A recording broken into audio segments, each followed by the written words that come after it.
Hi, hello. No need to adjust your screen. I am not broadcasting.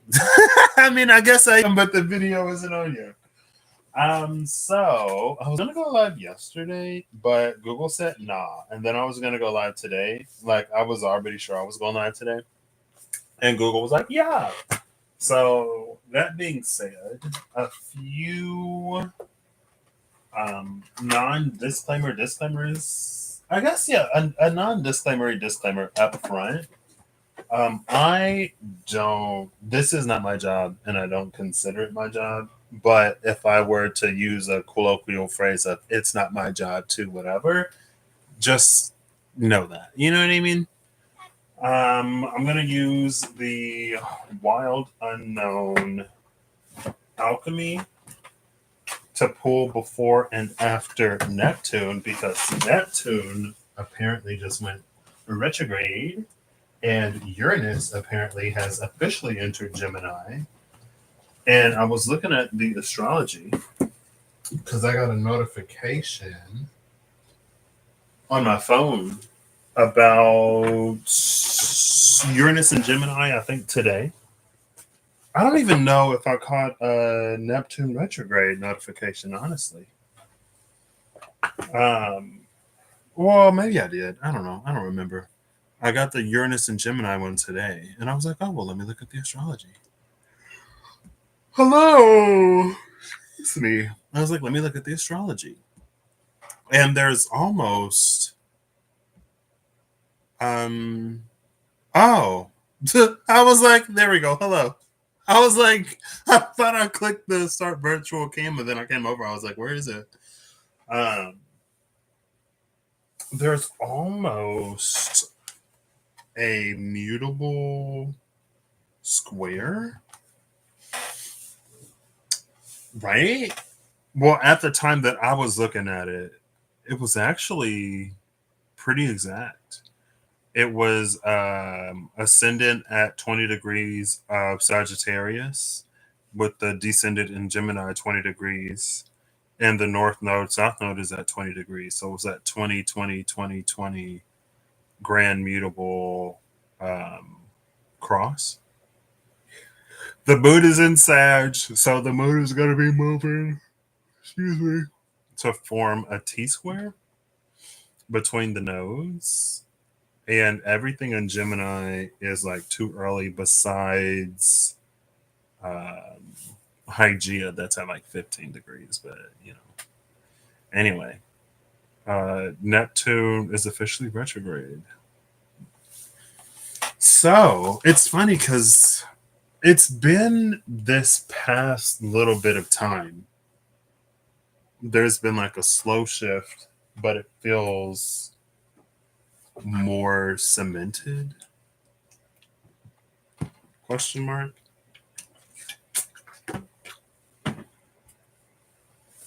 Um, where it feels like the retrograde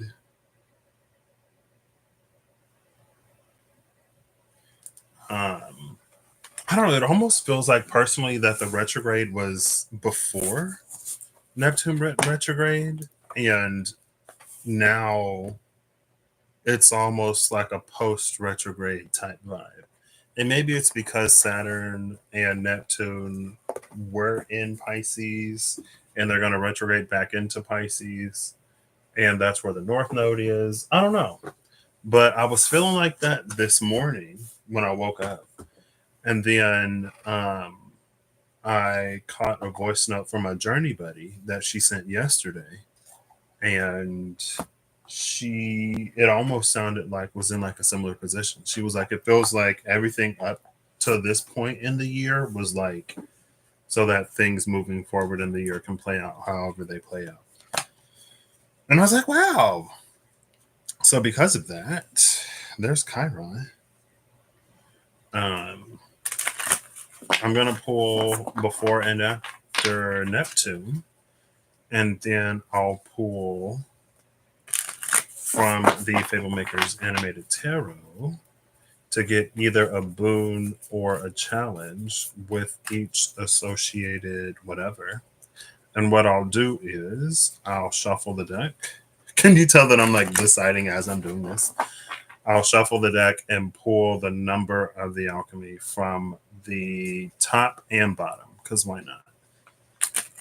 So we'll have pre retrograde Neptune and then retrograde Neptune.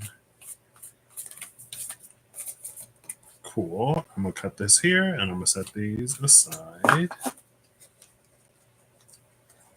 And yeah, so the whole reason why I opened the way I opened, because I was going to be like, it's not my job to know why I'm reading what I'm reading. It's just my job to like read it. But then I was like, it's not my job to do anything. So, is it entirely a moot point? Who knows? But yeah, in terms of like, because I was thinking about it, the whole thing about sublimation, and this was maybe I had the thought like in passing. I don't know. Sometimes things just come to my mind. I'm a processor. I process things beyond like having a conversation about it. Sometimes in my processing, I might remember that like especially if it was in conversation with somebody else, I might remember that like I never actually responded to a point that they made. I got lost in like giving context or whatever else, and then I'll be like, oh, I forgot to, you know, mention my actual point. Um, but I process things like in the background. So of course, sometimes I'll have a dream about something, but that's how my brain works. So anyway, I was kind of sort of processing it, the whole like sublimation thing, and how it is to completely bypass the liquid phase to get to an almost immediate solution. And I was kind of thinking about that. And then when I was like, who was that for? What is the whatever? I can have an intention on like what I'm reading or who it's for, but ultimately it's for whoever it's for. And could be somebody, could be nobody. I could be reading into the void, which honestly kind of appeals to my sensibilities. Sensibilities, proclivities, and desires. Two of Wands.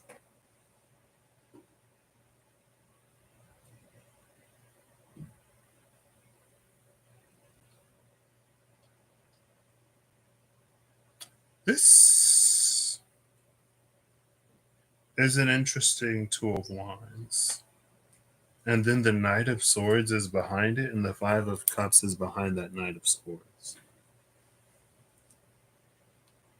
This Two of Wands, it feels like someone is looking at the world at large or a piece of the world. And from within their own home or abode or power and ability to make choices and decisions, they're reaching some kind of conclusion. But the thing that catches my eye is the wand that's on the wall. Now, pretty much all the wands in the wand suit have this sparkly, glowy, whatever thing. But it's interesting that the one on the wall is also a conduit for some kind of energy, and not just the one in the hand of the person that's holding the world. And the world like spins. I don't know how geographically accurate it is, but as they're doing that, this Knight of Swords is like riding in. So one interpretation of it could be that someone is seeing something go down and they're making whatever choices and decisions they're making that has the power to impact, at the very least, their world in reality. To some degree, it could impact multiple people because there are people who make choices and decisions that impact and affect multiple people. There are. And either this Knight of Swords is like either way, the Knight of Swords is trying to get the attention of the Two of Wands. before something is like finalized or done. Either it's a piece of information that they need to contextualize events in a way, or it is the Knight of Swords wanting to stop this Two of Wands from doing something. I mean, I guess either way, the Knight of Swords is wanting to stop the Two of Wands from doing something. It's either to give more information so that they make the right choice, or it's to stop them from messing up someone else's plans or whatever. Because the Five of Cups is behind it, especially, I kind of tend towards lean a little more towards that first, like, oh, somebody's about to do something amazing, and the Knight of Swords is like, no. Cue the old guard holding on to vestiges of power storyline. But yeah, it's not my job to. It's just my job to read the cards, you know. Oh, look, and then the Fool is there. Seven of Swords, and the Seven of Swords and Strength is behind the Fool, with the King of Wands behind Strength. Interesting. So interesting. Cool. This deck is massive, so I shuffle it in parts, and I guess I'm putting it all together.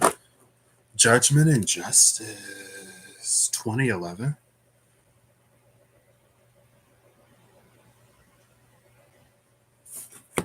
Let's go to this date, 2011. I love this app so much. I do. Let's see. Uranus was in Aries. Jupiter was in Taurus. Mars was in Gemini. South Node was in Gemini. Of course, the Sun was in Cancer because Cancer season is roughly the same time every year. Venus was in Cancer. The Moon was in Libra. Saturn was in Libra. Lilith was in Scorpio. North Node was Sag. Pluto was retrograde Capricorn. Neptune had just come in. Neptune is at 0 degrees of Pisces retrograde. Let's see if I can see when Neptune went in.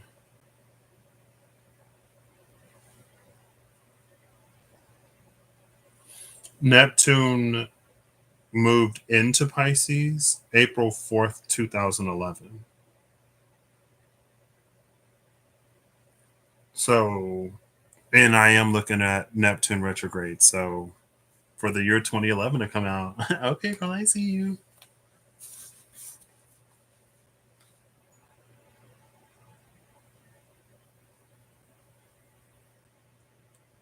So that's like a whole Neptune, not cycle, a sign. That was Neptune entering Pisces to Neptune leaving. Well, it's about to retrograde back into Pisces.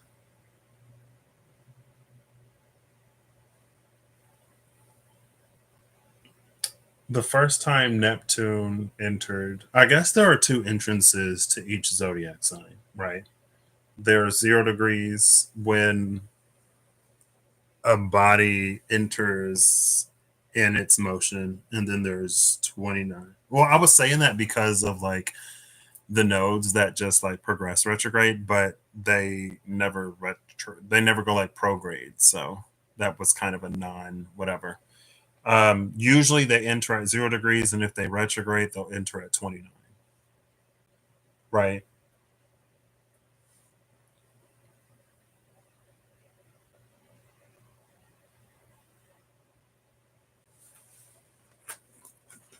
Judgment has been coming out a lot lately. And Justice is a card I've seen. I don't know if I see it as much live as I do like when I read. And I've only done that a few times. I'm not a big. Most of the reads I do for myself, I'll do live in a self read. There are some more private and personal things that I'll do like very, very sporadically. Offline. Actually, there's kind of one that I want to do. Anyway. Ah, who is this? Who are you? What's going on? Queen of Swords in the Moon. Because the Queen of Swords in the Moon and this purpley sky, especially in the moon, where the Five of Cups was behind the Knight of Swords. With the Five of Cups motivating the Knight of Swords, it feels like it leans more towards one thing. With the moon and the Queen of Swords here, this almost feels more like something that we need to know as we make a choice or decision.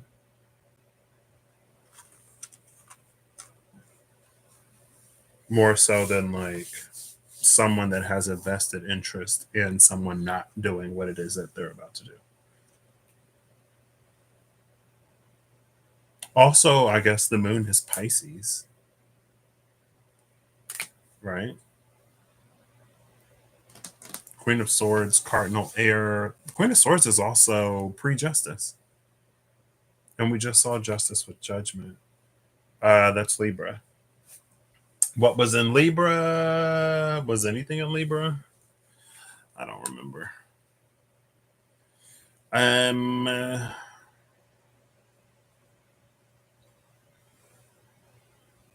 Libra, Libra, Libra. The moon was in Libra. Saturn was in Libra. Saturn was in Libra. Saturn is also going to be retrograding Aries back into Pisces. So we have a Saturn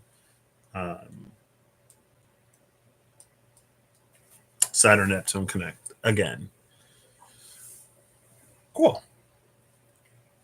I guess.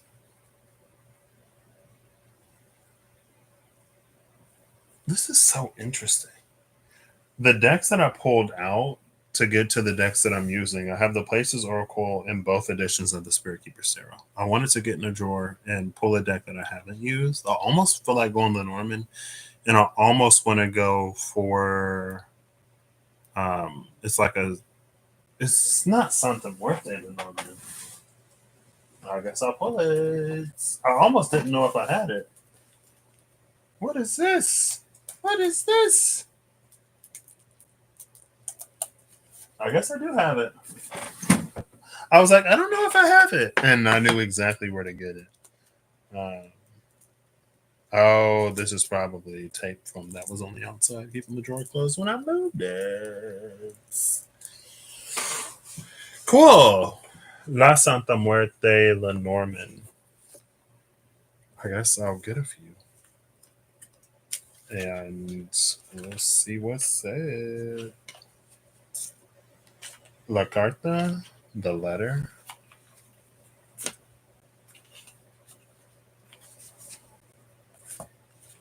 I have so many cards.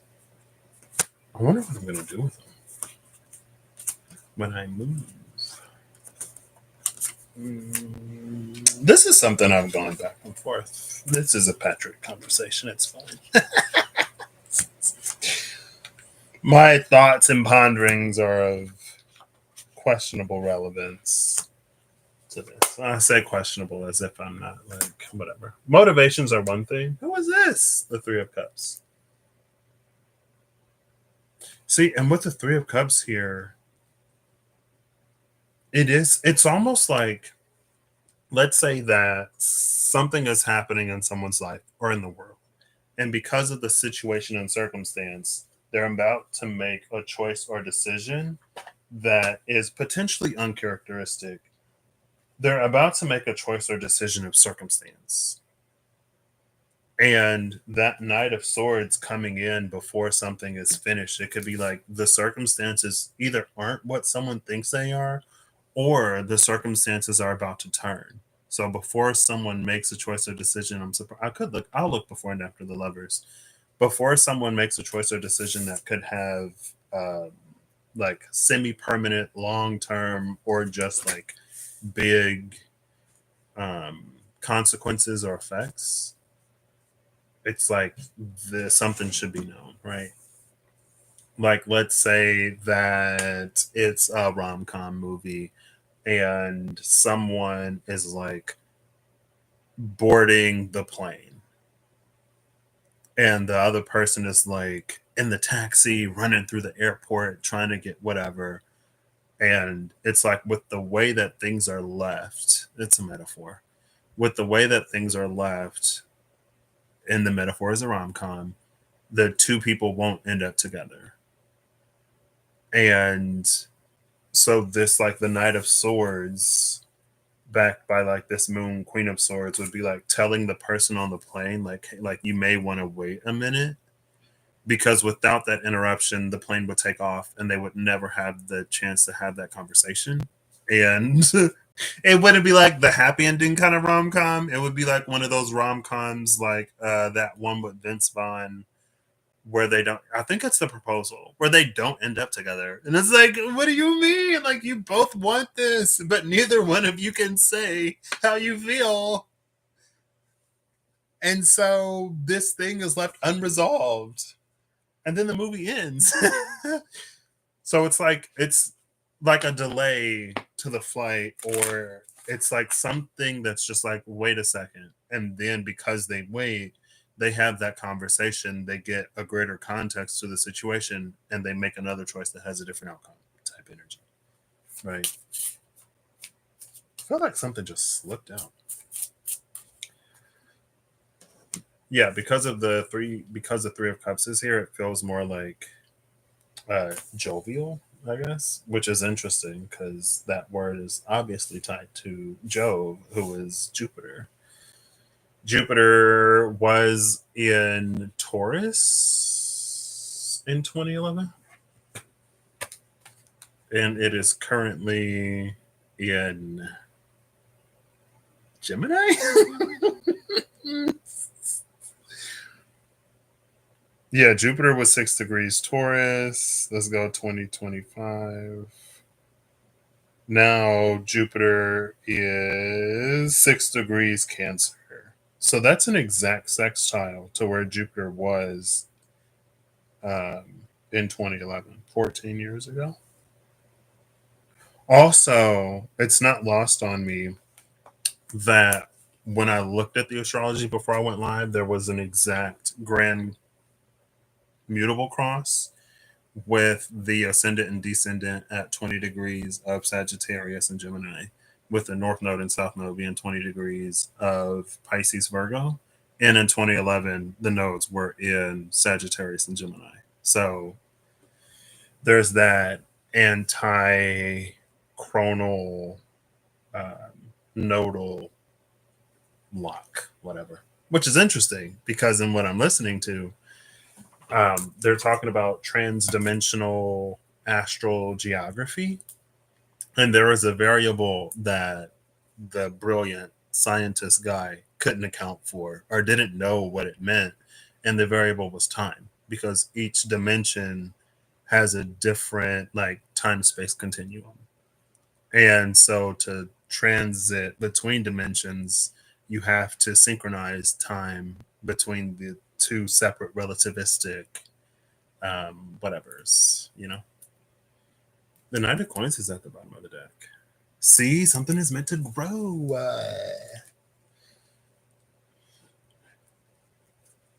Oh, and then there's Justice again. Oh, snap. Hold up.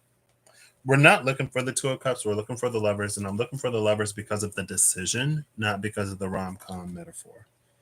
Bottom of the deck is the Knight of Coins, the Three of Wands, Justice, and the Two of Cups. Under the Two of Cups is the Knight of Swords. I accidentally pulled that. But under the Nine of Swords is the Six. And under that Six of Swords is the Knight of Cups. And under the Knight of Cups is the Hierophant.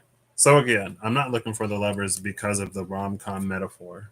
I'm looking for the Lovers because of it's the energy of a choice or decision.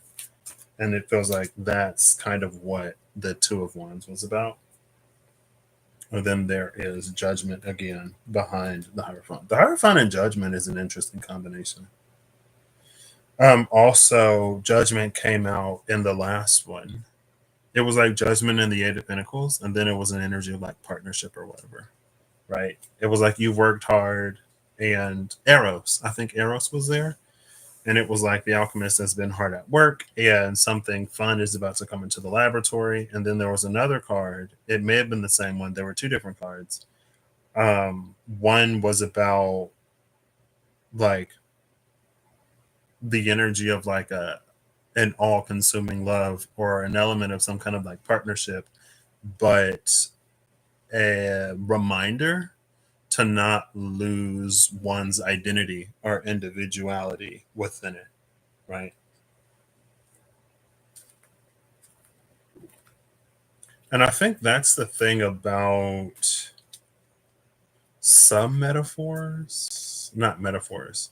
It's like 1 plus 1 equals 3. That's the thing about things being greater than the sum of their parts. For some reason, it feels like usually the individuals are lost and the only thing that remains is the whole or the sum. But this is such an interesting run of cards. Um, the individuals still remain. So it's like parents, right? Unless you are a crystal gem. And it's funny because I was like, I forget what it's called, but it's Garnet singing to Jasper question mark. I'm pretty sure it's Jasper when she's like, I am made of love. I am even more than the two of them. Everything they care about is who I am. I am their fury. I am their patience. I am a conversation. And then like all of this lovey stuff coming out. But when it comes to making babies, unless you are rose quartz, apparently, spoilers, the parents remain while the child is born into reality. It's not like the parents disappear and the only thing left is the child. That is the result of the union between two people. The Ace of Cups is here, so Four of Swords, the Lovers, and the Ace of Cups.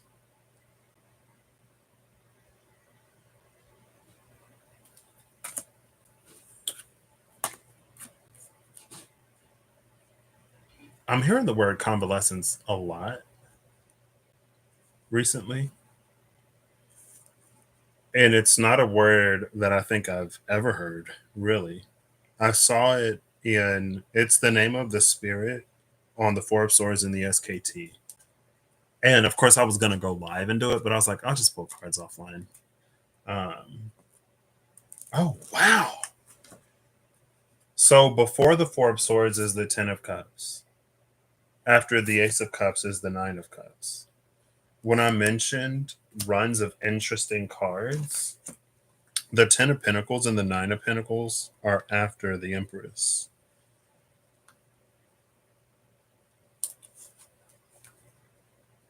Empress, Ten of Pentacles, Nine of Pentacles. That's when I was like, it's an interesting amount of cards here. So maybe it is. Ten of Cups, Nine of Cups. Yeah. This in the SKT, the Four Swords is the convalescent. One day I Googled it because I was like, what is convalescent? And then it mentioned, like, this was years ago. And now after all this time, I'm hearing it where like while I was convalescing or like I need to convalesce or whatever, someone had gone through what you could, I guess, call soul trauma. I mean, it was soul trauma, and it's the audiobook I'm listening to. Someone had to tap into power greater than someone had to tap into the power of the deep astral, but holding greater cosmic forces was, as you can imagine, hard on a body, mind, and soul. Um, so he survived, but he had to convalesce after that soul trauma, which was the strain of like trying to contain greater power. Now, there were other things that he healed from within that series, but that was the first time they decided to fling around convalescent like all over the place. So to see the Four of Swords here, yes. Okay. Also, the Empress with the 10 of. Where'd she go? I put her back. I'm going to pull them out. The reason why I'm pulling the Empress is because in the Four of Swords, you see her with the baby. Here she's pregnant with the baby, with the 10 and 9 of Pentacles. There she's birthed it. Also, there's the lotus motif. No mud, no lotus. Not surprising for the Four of Swords. So this is super fragmented, but typical Patrick style, probably. Um, when I was like, it's not my. When I was thinking about the last reading, right? There are the things that happen that I've already talked about, but with the whole sublimation, like immediately going to solution, bypassing years of like back and forth and trying to figure something out, I was reminded of the challenge of the Page of Wands that has also been present over the past like year or so of readings. And the challenge of the Page of Wands being like providing something new. And that even came out recently. So after that, I was like, oh, like I shouldn't be surprised because in the moment it seemed very almost out of the blue. It seemed like a tall ask, a tall order or a big ask to go like through some sublimation process of just go immediately from in the trenches to on the best timeline. Um, but then I was like, oh well, that's what the Page of Wands has been asking for this whole time, and that would, to my knowledge, it would be something different historically. I don't know if New Under the Sun is if it would be historic to that level. But you know, I was gonna say like I'm barely 30. I'm 32. I'm 32 and almost a half, which is considerable to many young people, but not to most. Um, Meaning my time under the sun hasn't been that long to make any call of what would be or wouldn't be new. But with that whole like, well, it's been the challenge of the Page of Wands and the readings, the divine, some aspect of the divine, something has been asking for something new and something different for a while. So with that context, it makes sense, right? Rather than the like, what is this or who is this for? And again, it's not my job to know who it's for. It's just my job to read it. This isn't my job, but if it were my job, it's not for me. There you go. It's not for me to know exactly what this means and who exactly it's for. Because, first of all, it's a general public reading, but also I honor my own limitations. And if something leads someone on a trail of thinking, or if something fits within a certain set of synchronicity that then gets them to their destination, I've done my part. I've done my part, not port. Caballero at the bottom of the deck. What? Look at that. Caballero with the Ace of Cups. I mean, it's a shot glass and a cigar, but still. Are these necessary? Well, I got them now. So, hey. So yeah, with the Four of Swords, though, again, I'm not surprised to see this here, especially with the whole rom-com analogy, right? But because the Four of Swords is here, also, I feel like this fits into the whole like it feels like the retrograde was earlier in this year, and now is the time to apply everything that we learned in the retrograde. Also, I guess technically not surprising because we would have been in the pre-retrograde shadow, but I don't know. Oh, hold up. Oh no. I haven't even started and I think dinner is ready. No, no. Give me one moment. I'm gonna talk with food in my mouth, but you won't see me. I just gotta get a little something because 3 hours from now the food is gonna be cold. What am I gonna tell for a favor?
All right, I'm back. Sorry. But hey, if you ain't new here, I feel like you ain't surprised.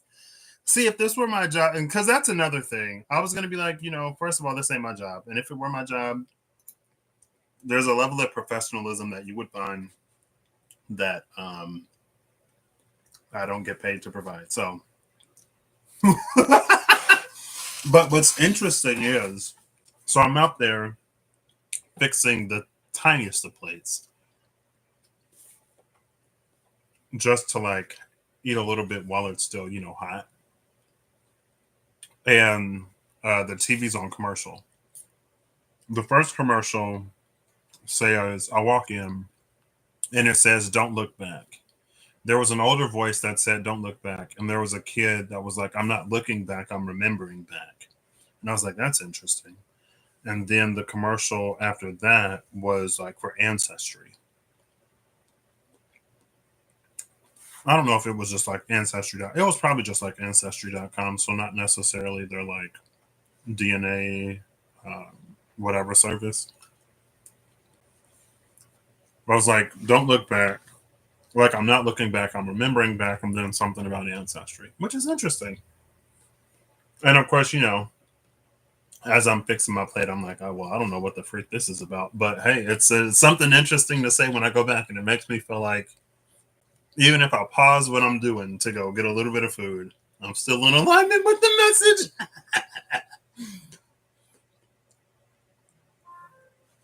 um, yeah. So what I was saying was that with this Four of Swords, it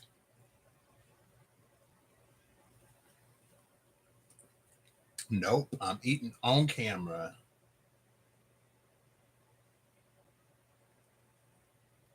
I told my mom I was live, and she was like, "You can eat later." And I was like, "It'll be cold in 3 hours. What do you mean?"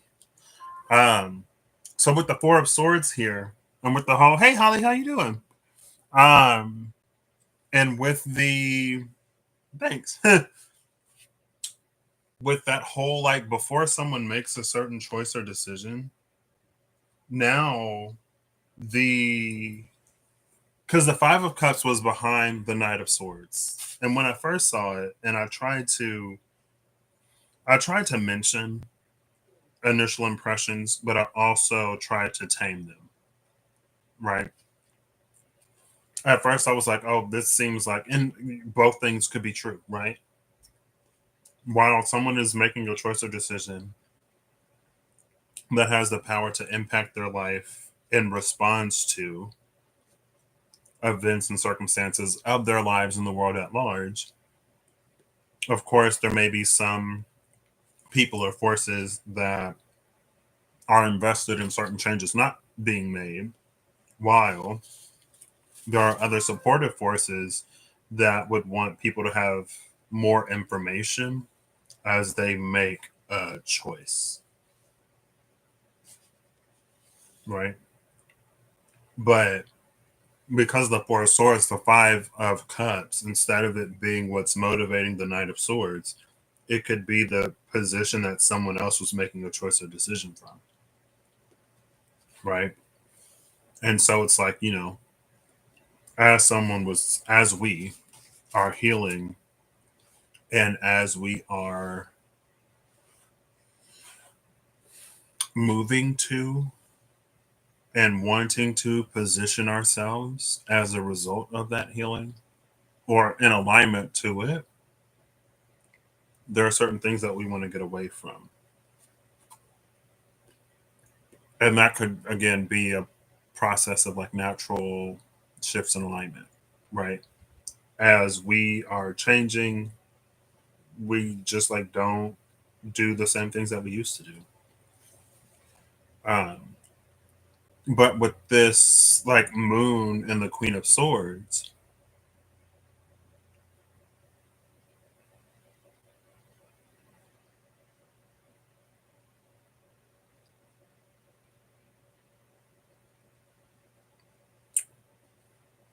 one second. With the moon and the Queen of Swords, yeah, give me a second. I'm gonna eat this, and I'm gonna mute the mic as I do it. And so, give me like a few minutes. Like, come back when the camera's on. I'll turn the camera on before the mic, and I hope I don't forget to unmute the video this time.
I'm back and blurrier than ever. Well, not blurrier than ever, but blurrier than before.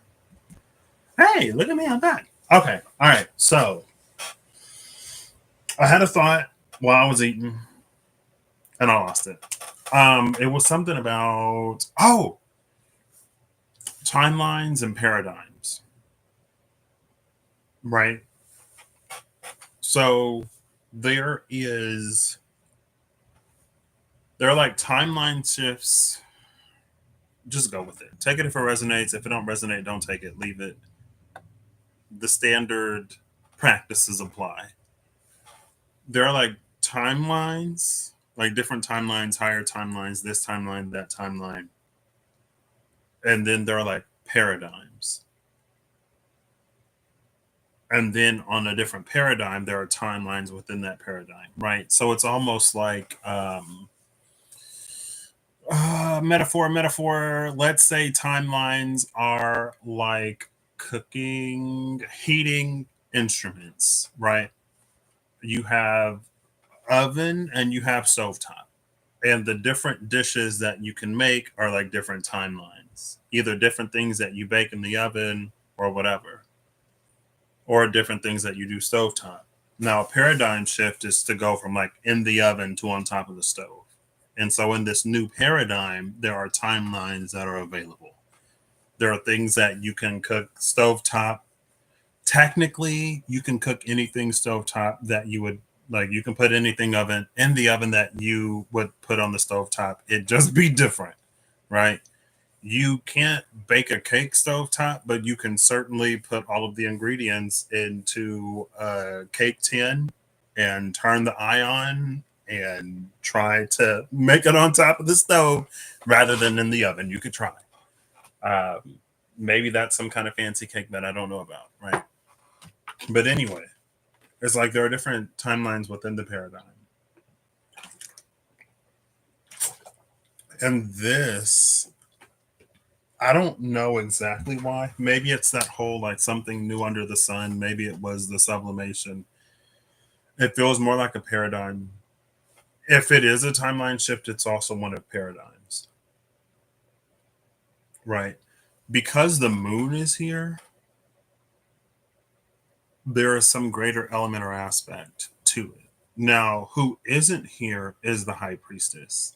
Because the high priestess isn't here with the moon, they're on one hand, because we have the Queen of Swords with the moon, on one hand, there is an implication that something is being told or revealed because the high priestess is also associated with like secrets and keeping secrets.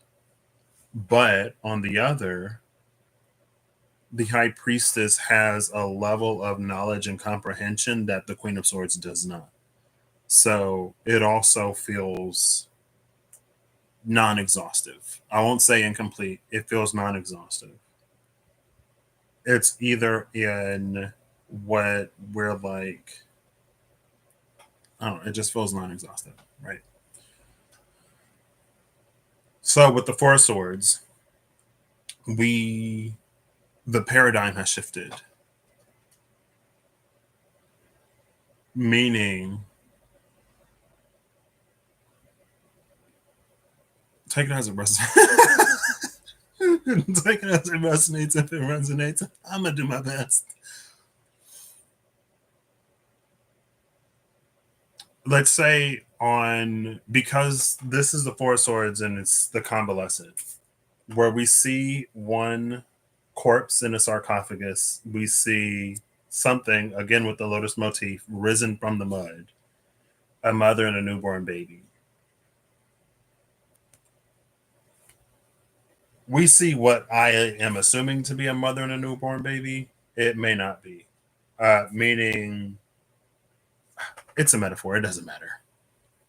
So I don't know if the semantics too much matter either. Okay. Um, but it's like it's not the old world. It's not the old paradigm, right? Let's say that something is based off of greed, low hanging fruit, because people are greedy when it comes to whatever capitalism and greed is going to commodify something and it's going like its access and relative abundance is going to be limited because there is someone who's going to come in and try to make a buck or who's going to limit access or whatever, right? So under the old paradigm of like greed being one of the key figures, things would play out in a certain way. And then, yeah, did I say timeline or paradigm? In the old greed paradigm, things would play out in a certain way, and the relative timelines would be like, how accessible and affordable is this thing going to be? Is it going to be gate kept? Is it going to be maintained? Is it going to be like behind paywalls or barriers to entry or whatever, to the point where even though it's present, it's not necessarily going to have the greatest effect it could, right? Like, let's say it's something medical and it's something relatively inexpensive that doesn't require a lot of specialization outside of the formulation of the thing. And it can do a lot of good. Under a paradigm of greed, even though it's like relatively inexpensive to make and there is no significant reason why it has to be wildly expensive or available in limited supply, it would be, because that's the greed paradigm. And there's going to be a lot of preventable sickness, illness, and more. But in a new paradigm where greed isn't a factor,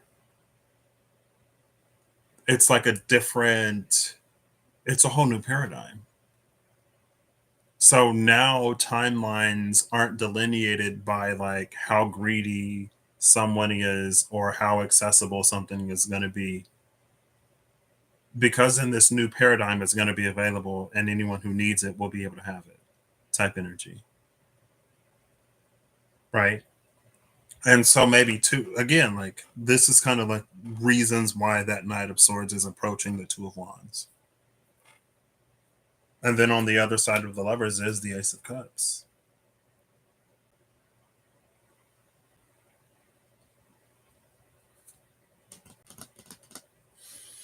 Now in some other decks, you would actually see lotuses in the water, maybe in the SKT.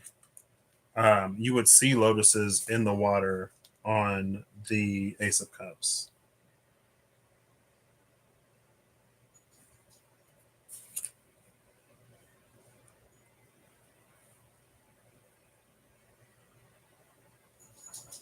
Are we going to Lenormand the Ace of Cups? Sure.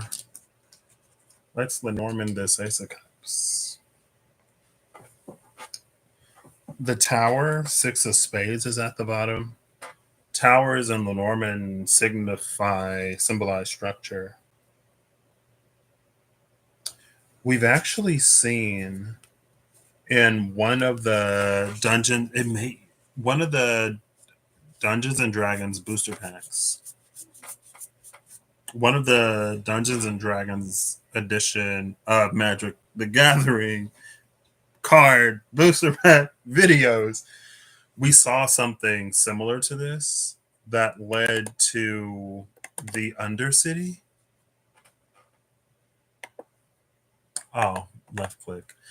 Something like this that led to an Undercity. It was like the desert. It was ruins in the desert, and you go into the ruins. You go down, down, down. You end up in the Undercity. There was a thing about the Undercity. You end up in a range of mountains, and then there was the tower. It was with Mazzy, the True Sword Paladin. I'm pretty sure it's the first time we saw her. There was the tower that was like locked out of time. The tower would have been locked out of time there because of a conflict in paradigm.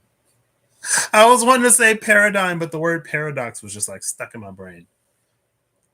There is paradigmal. I don't think paradigmal is a word. Paradigmal, paradigmal,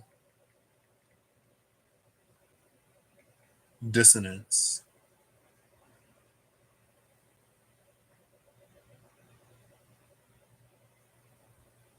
Paradigmal is not a standard English word. The correct and commonly used term is paradigmatic. Yeah. I love that like the AI overview can be like, that's not standard English. Well, hey, this ain't just standard reading. I'm just playing. Anyway, there is a paradigmatic dissonance, and that's what keeps the tower locked out of time. That's why the tower is inaccessible. The tower outside of time, right? Interesting. I feel like this is so far off, like many of the videos on this channel. So far off where I thought I was going, but that's fine. Am I still gonna get there? It's already been an hour, so maybe I'll come back and try again tomorrow.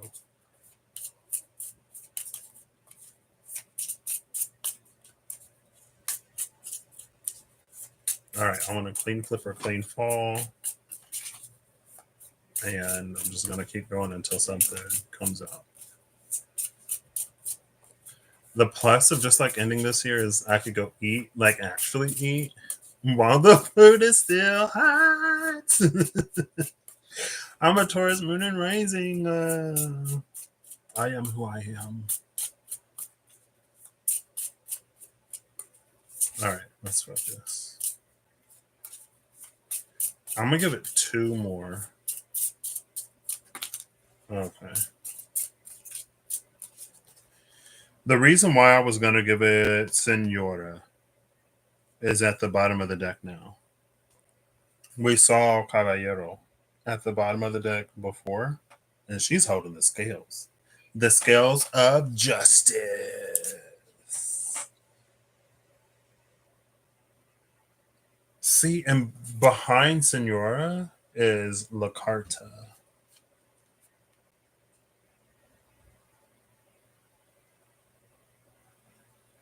It's the letter. Because the letter is behind this I mean, it is kind of a justice energy. Because the letter is behind this justice energy with this being pre-justice, I do almost again with the moon and the queen of swords rather than it being like the moon and the high priestess. It feels like there's a certain contextuality to this.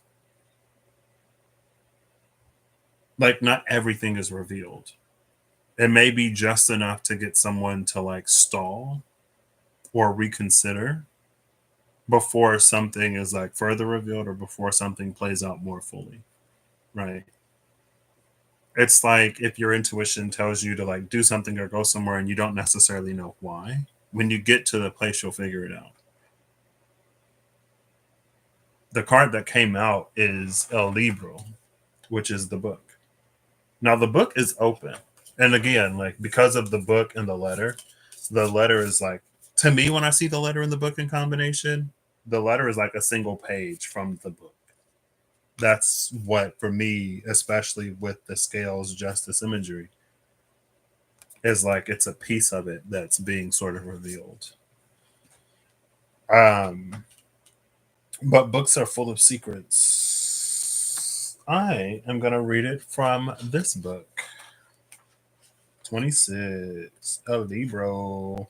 A book holds information and knowledge and may represent the study to gain what is hidden inside. Information, data, written documents, education, academia, study. Many readers include secret information or data depending on which side of the book is open to the significator. Information is hidden or known. In commas. Quotation, sorry. Another thing that's interesting is that there are three bookmarks in this book.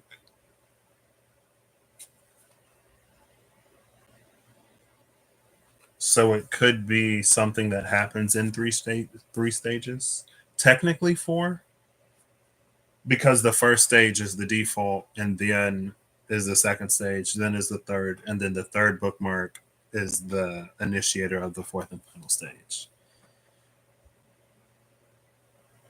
I was going to, the reason why I limited it to two, this is another one of my little reading hacks or tricks because I am a respecter of that which should not be known or discussed. Because I'm a respecter of we come into whatever in our own timing. And sometimes we can do more harm to ourselves by trying to gain more knowledge than we have the capacity to comprehend or understand. Again, like with that Two of Wands, right? Um, and so I was like, if nothing comes out for the Ace of Cups, maybe it's to be experienced in the new paradigm. And then the book came out, and the book, again, this particular entry doesn't mention it as heavily as I've seen it in other ones, but the like hidden meaning, secret data, things that are not necessarily known. But because this book is open in the Mirror Truth Lenormand, I believe, or in the Gilded Reverie Lenormand, the book is closed. I think in both of them, the book is actually closed. But in this deck, it's open. This is also interesting because in the last read, we saw the Page of Swords that was watchdog for the Shimmering Veil, or looking at the Shimmering Veil, either or. Something is revealed here. But again, that's what that Knight of Swords was about.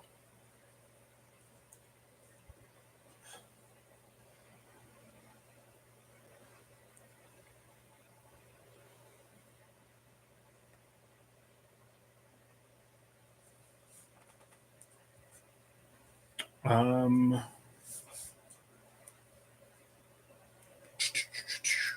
I already shuffled this, so we're just gonna go for it. The Golden Rose is at the bottom of the deck. The Golden Rose.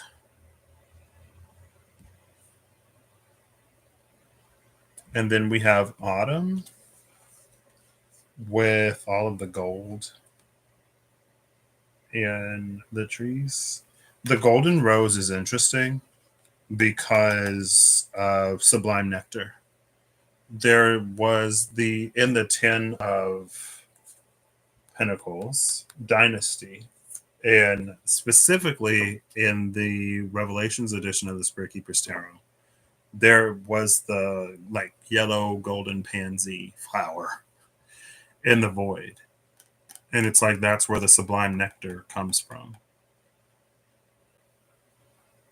So to have the Golden Rose at the bottom here is an interesting tie to that.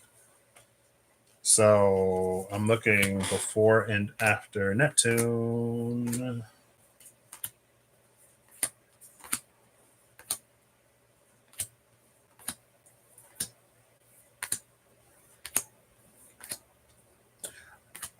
I just saw Jupiter, and in my head, it was girls/boys. It depends on who's teasing who, I guess.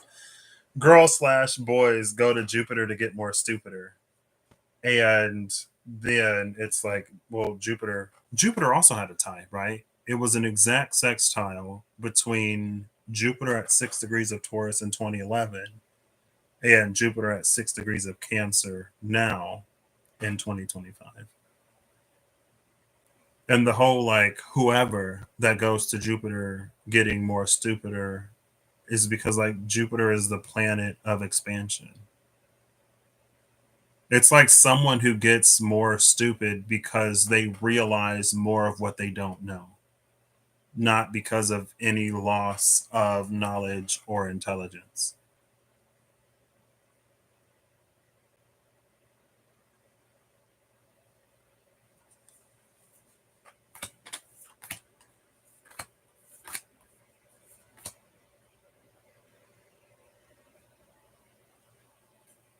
And maybe that's why a Queen of Swords is here.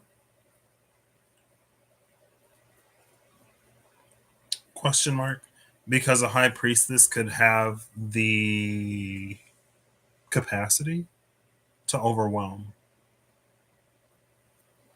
And enough of something needs to be understood for the person being approached to stop what they're doing and to consider something potentially different.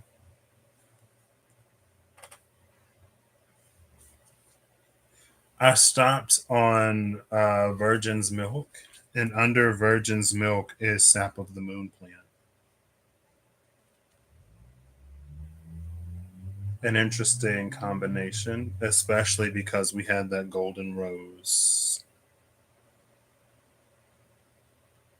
in the beginning.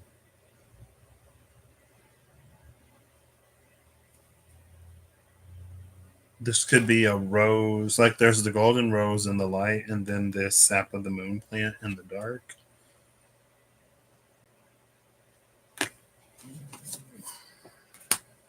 Oh, look, it's 50-51. No, 40-41. Sorry. 40-41. It's funny for this to be 50 and 51. We would have to take the two X's out of this. Two X's is judgment. I don't know how my brain just like deleted. I mean, I saw XL and XLI, but 50-51 came out of my mind.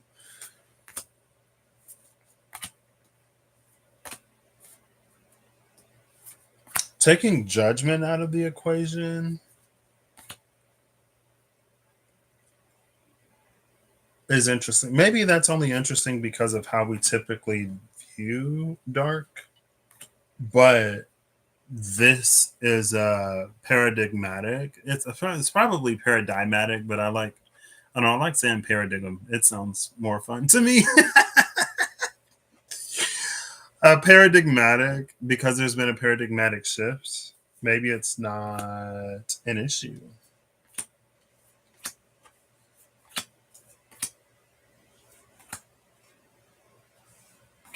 And we did see the Fool.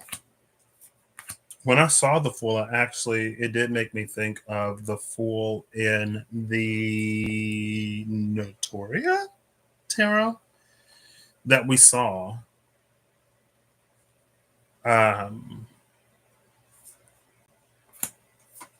Yeah, it made me think of that. Here's Neptune. Oh, look. It's the card that was the final card last time. Copper, Neptune, and Pluto. We also saw Pluto last time.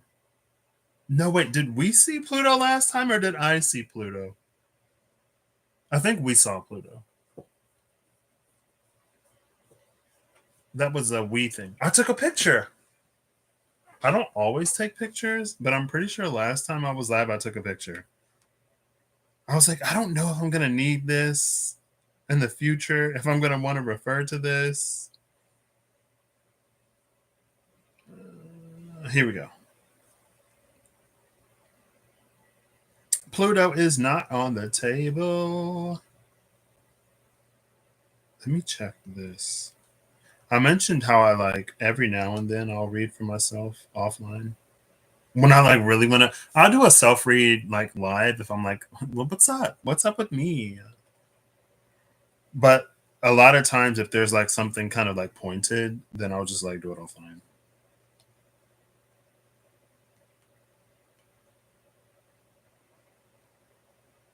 I think this was, I know I've seen Pluto recently, but I don't remember if it was live or not. I can kind of remember the context of it. Yeah. I didn't take a picture. What?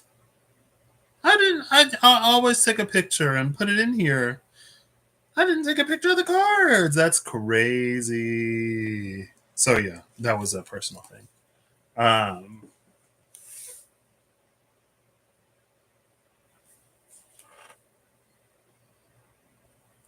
Pluto is the realm of undeniable. I don't know if it's undeniable. I guess I'll say undeniable. Pluto is the realm of undeniable power. Yeah, a realm of deep and undeniable power.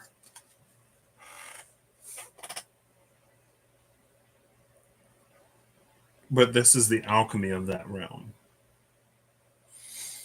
I guess this half will be Pluto and the other half will be copper.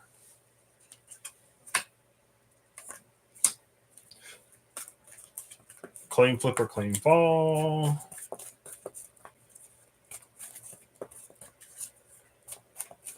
And then I will end this and eat. Mars is under Pluto. Pluto is one face of Mars. Yes and no. Scorpio is one face of Mars. Both Mars and Pluto rule Scorpio. Mars being the traditional ruler, and Pluto being the modern ruler. I think in Vedic, it's still Mars. I don't know, but maybe potentially in Vedic sidereal, like it's still Mars, which is interesting in and of itself. The card that came out is the Page of Coins. And the Page of Coins is another card that's been coming up a fair amount lately. The challenge for copper. Then I'll read these, and then I think we'll be done.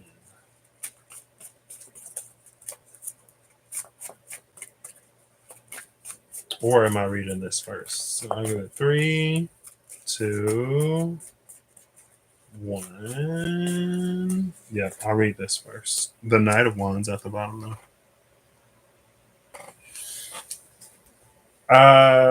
The challenge of the King of Wands, Archmage of.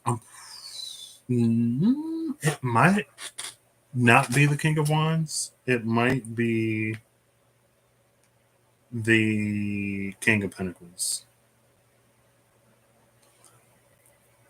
No, the King of Wands is glibness. This made me think of the Knight of Wands in the Pride Tarot, and how in the Pride Tarot, the Knight of Wands is a card that's all about being a voice for those that don't have one. There's a certain altruism. It's a strength that's used for those who finds themselves in a position of lacking it, either systemically or situationally.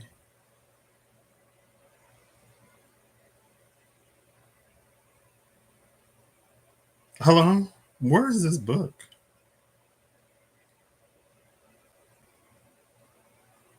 That was documents, right? Fable Makers, F-A, not Gable. Fable, not Fable. Fable Makers. Hello? Where's my recent popular category downloads? It's in downloads, not documents. Oh gosh.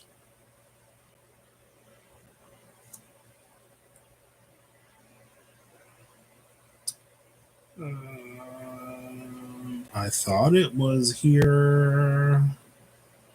There it is. Whoa. Oh, that's unextracted. T-dom any tear. T-D-O-M. There we go. There we go. I think this is what I'm looking for. It was 2/22/22. I didn't even catch that. Feb 2nd, 2022 is the date on. No, it's this one. It's this one. No! I think I opened the wrong one. I did. This is the wrong one. That's the PDF with all the cards on it. Here we go. I need to go to 100-ish. There we go. Deck Dungeon Challenges. It took me a second. All right. So the challenge of the Page of Coins is the Acolyte of Earth, Page of Coins, is practicing their sword forms with a wooden stick in this room. They greet anyone who enters eagerly. They ask to be taught a skill they do not know and offer to unlock the door in exchange. They can be hard to impress. If they are pleased with the new skill they are taught, they offer a robe of useful items as a gift before unlocking the door.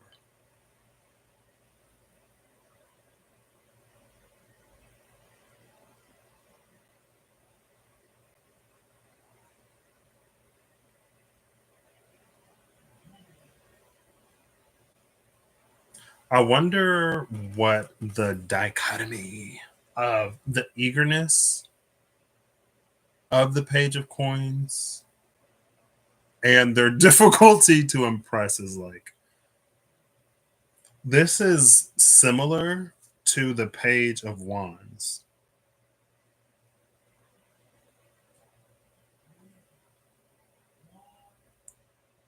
So the room of the page of wands is filled with games. They are bubbly and curious. They ask to be taught a new game in exchange for opening the door. If they enjoy the new game, they offer a bag of beans as a gift. And that was where the there's nothing new under the sun. The challenge of the page of wands is to show them something new. I guess I shouldn't be surprised that the page of coins is harder to impress than the page of wands, because instead of playing games, this page of coins is like practicing their swordsmanship, and they're asking to be taught a new skill.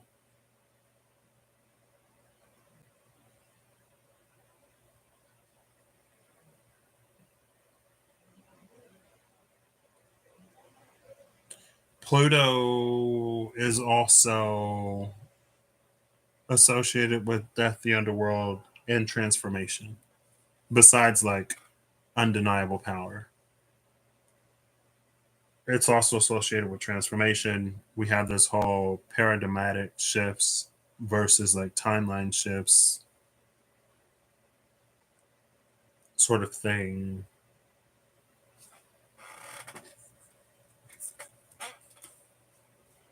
And I don't know if the thing about remembering back an ancestry is also relevant.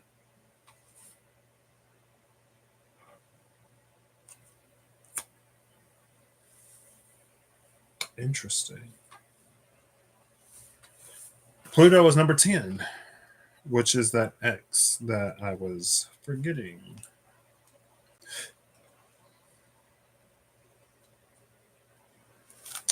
Pluto, the underworld, power, and compulsion.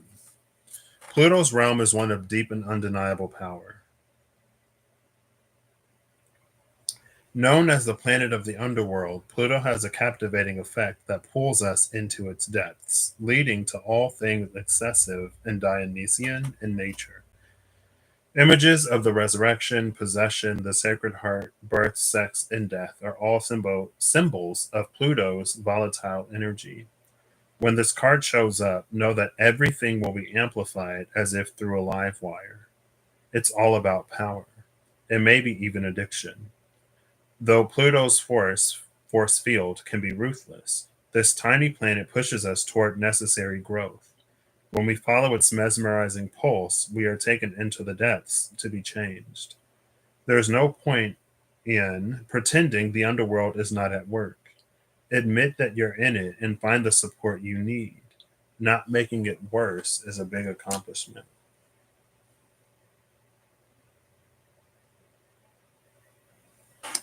I don't know if this came out. There's a feeling. So, the page of coins, the challenge of the page of coins is to be taught a new skill, right?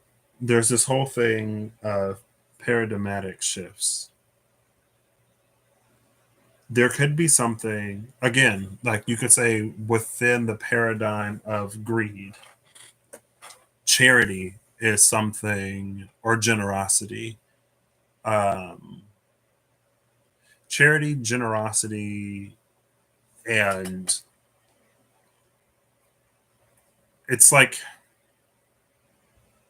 I guess it's charity and generosity.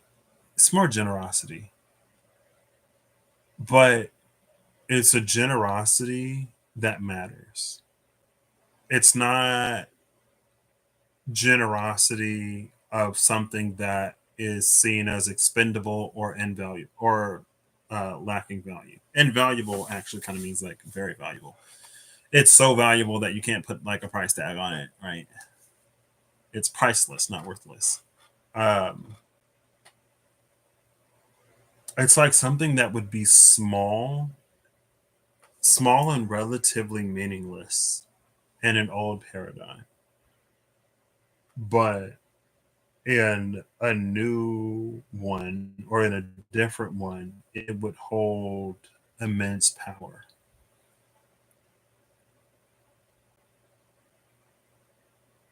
And I feel like there's like an echo.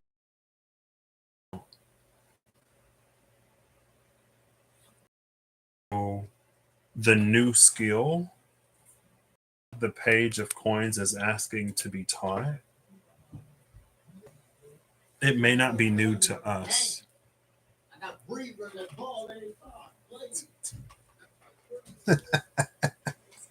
I do not exist in a vacuum. Anything you hear is somebody else. If it ain't me, um, I feel like such a strong echo of this feeling, but I don't think it came out. And it could be one of those other things that, like, after I end the live and I'm just like processing, I'm like, oh, in this video, something came out and blah, blah, blah. It's like that.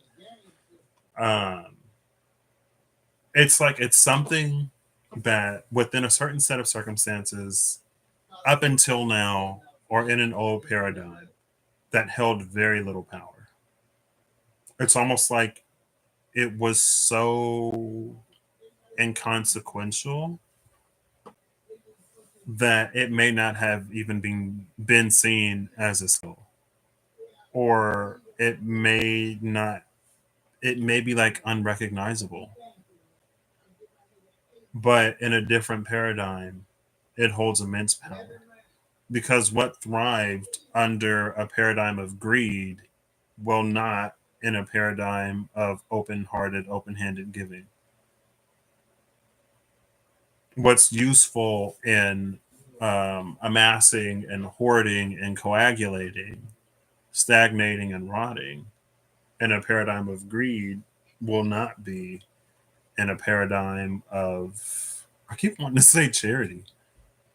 And maybe it's more so the connotations we have around the word charity, right? Like charity is something that some people do as like a tax cut so that they don't have to, so they can like pay less taxes. Or charity is something that people create to steal money. you know, sometimes what you donate to charity and what actually goes to the cause, speaking of timelines, right there, who knows how much of it actually goes to the cause that they claim to support. Also, charity is something that people kind of like look down on others with, like, oh, I don't give charity, or like, oh, here is this, I donate to it's like, it can be used almost like derogatively. I was going to say derogatorily, which may be a word. It can be used derogatively, but in a paradigm of charity, it would be different.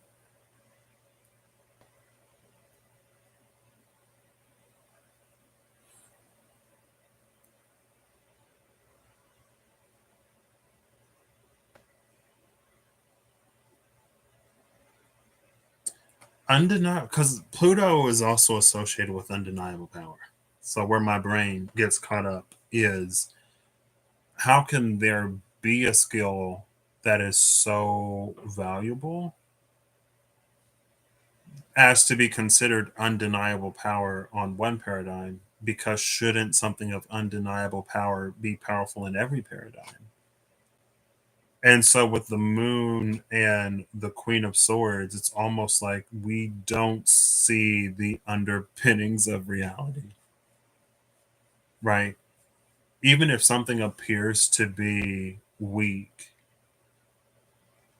we don't see how it plays with the sum total of forces. It almost has an energy that's like it's the backbone of something. It's structural, it's internal and integral. And um, you don't see a lot of it on the surface because it's doing its work on the inside.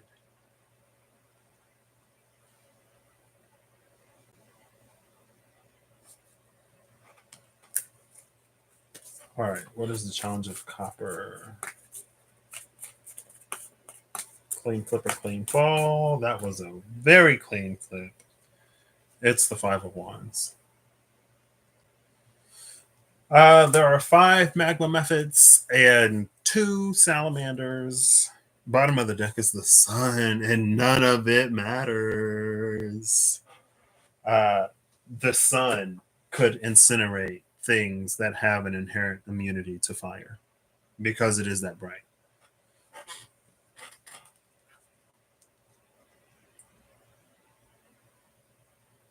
It's like the moon could drown fish, right?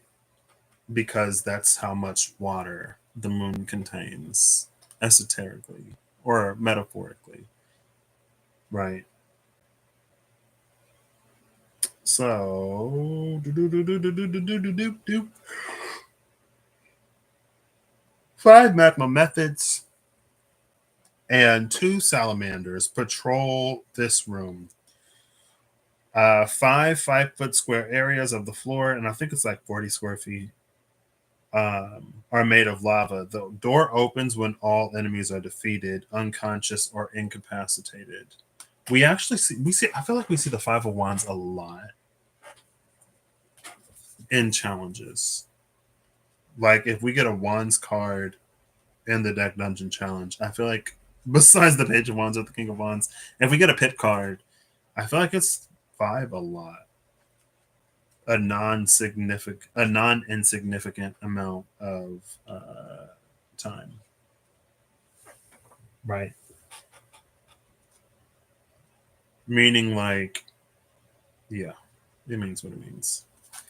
Copper, fertility, the womb, and Venus. In ancient times on an island called Cyprus, copper was mined extensively to make vessels and tools. This island is the same fertile ground of Aphrodite, the goddess associated with the planet Venus and the forces of love, pleasure, and fertility. Such is the magic of copper. This golden hued metal elicits delight and mystique, even a sense of awe. The copper card marks the arrival of Eros into the laboratory. It is likely the alchemist has been hard at work for far too long, prioritizing scholarly pursuits over sensual pleasure. Get ready for a shift of priorities, for an awakening of the heart and the life generating centers of the body. In the true alchemical experiment, nothing is excluded or separate from the work. Bring sensuality into the field and embrace it with reverence and curiosity. Aphrodite smiles upon you. Interesting. It's interesting that the challenge associated with this is the Five of Wands. So when it came to fertility, love, abundance, all of that, Aphrodisian, Venusian goodness, it was full of magma. Also, the Empress is here. I didn't forget. The Empress is there. Speaking of Venus, she actually doesn't have the little stone with the symbol of Venus on it in this deck.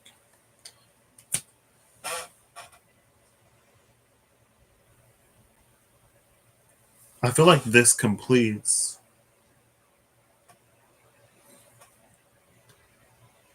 There was. It's almost like there was something soft that couldn't thrive. Venus was just in Aries at the top of the year.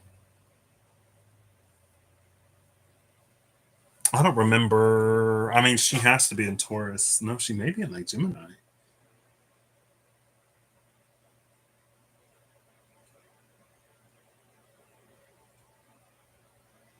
Yeah, she's in Gemini. Um, she went through two signs. Because I'm pretty sure at the top of the year she was in Aries.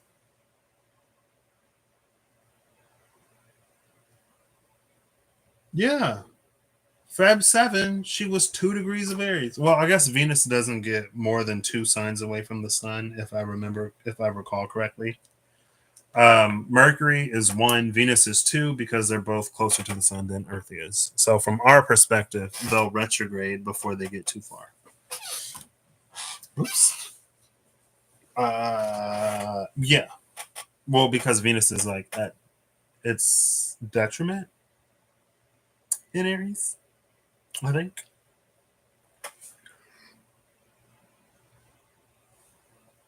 No, it's exalted in Pisces. Actually, is it domicile in Libra? It may be domicile in Libra. I forget. It's fine.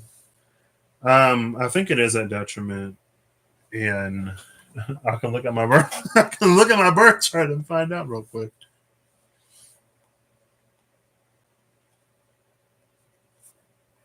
Detriment, yeah, it is in detriment in Aries.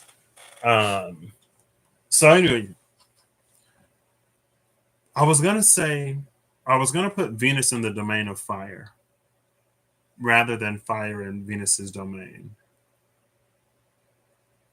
There could be a metaphor for pick a goddess's descent into the underworld, and I say pick a goddess because I think uh, Inanna Ishtar is one of a few.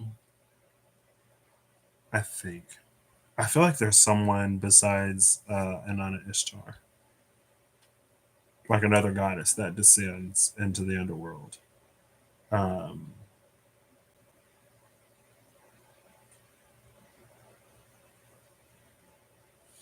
I don't know if it's purely semantics.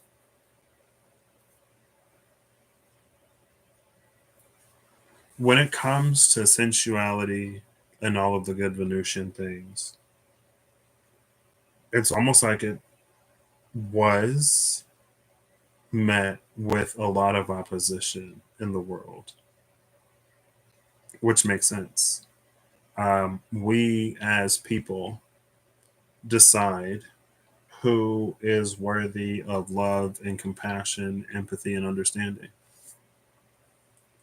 We decide for ourselves, and sometimes we decide semi collectively.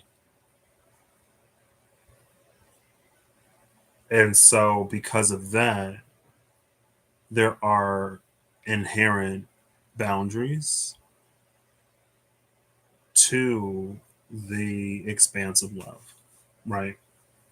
And you can draw the line wherever you want to draw the line, right? Some people, we don't have to get into it. The line can be drawn wherever, like, again, just like getting into the word charity and how it can almost be like used derogatively sometimes, right? Um, and like, would it not be potentially used derogatively towards folks who need that like love and compassion and understanding and empathy the most? You know what I mean? But we don't have to get into it. It's fine. We don't have to get into it. It's fine. It is what it is, and the reasons are many, and the reasons don't matter. Um, but it's like it's because of that. It's because we put so many rules on top of who is worthy and deserving of compassion, and when compassion looks something like empathy, and when compassion might look something like pity. Um, Love itself hasn't even been able to rise to its undenied to the fullness of its undeniable power by some who champion love the most, right? It's where we draw the lines. If it's not anything surface level, sometimes it's like spiritual, right? This unawakened heathen doesn't deserve anything 5D, higher consciousness, whatever, because their vibration is so low, right?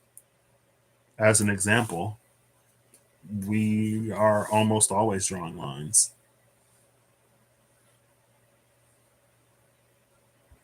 And love would be one of those undeniable underpinnings of reality and of life.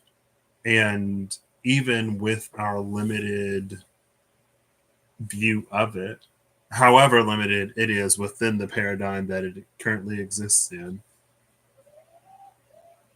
the like full scope and truth of its power go far beyond it, right?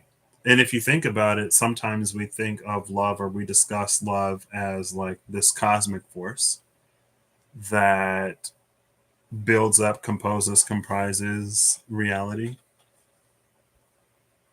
right?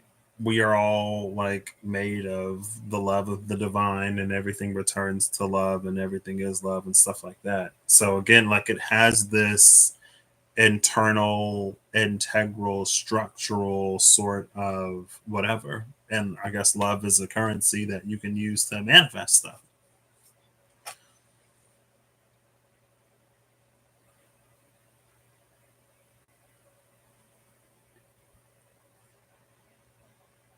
We're back to love again. Again, the rom com metaphor was a metaphor because it made it easy for the whole, like, you know, someone is about to make a choice or decision, but if they had a little bit more information, they could potentially make a completely different choice and decision.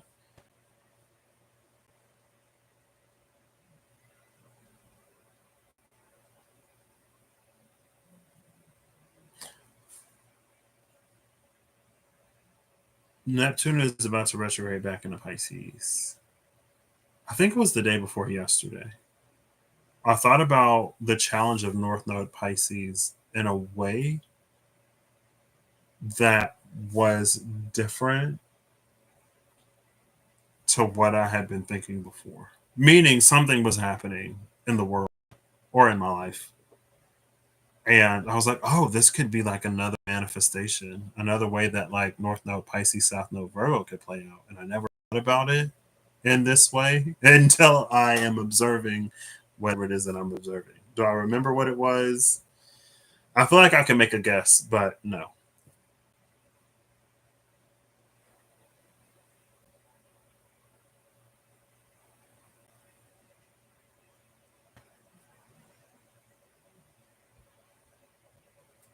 It plays into the metaphor so easily, right? Because in the paradigm of greed, even love is commodified.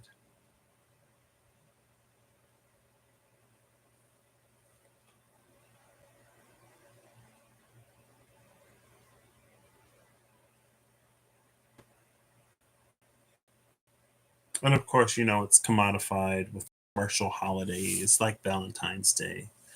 And sensuality and pleasure is commodified in terms of that. I feel like how I could take that doesn't necessarily, well, I was going to say how I could take that doesn't necessarily align with how I personally feel. And that's fine because sometimes stuff comes out that I don't personally align with, but it ain't all about me and all for me all the time.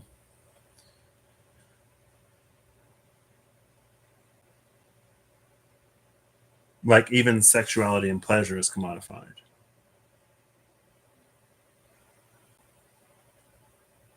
It's not all bad.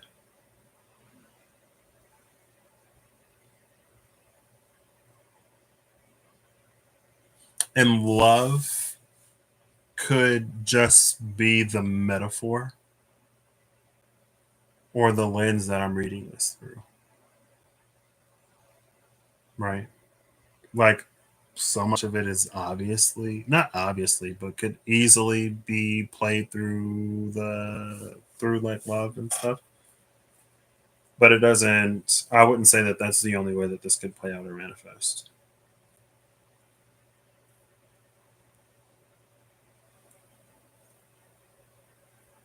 And there are like genuinely like kind-hearted, like good people exist, even in a paradigm of greed and selfishness and competition. The selfless still exist.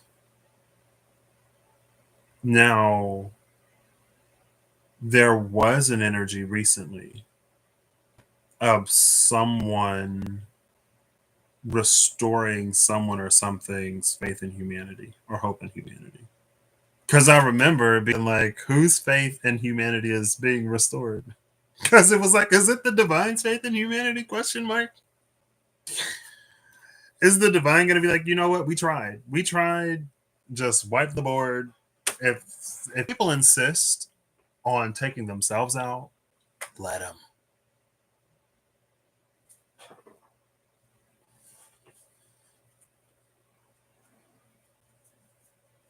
But that did come out recently. I do remember that.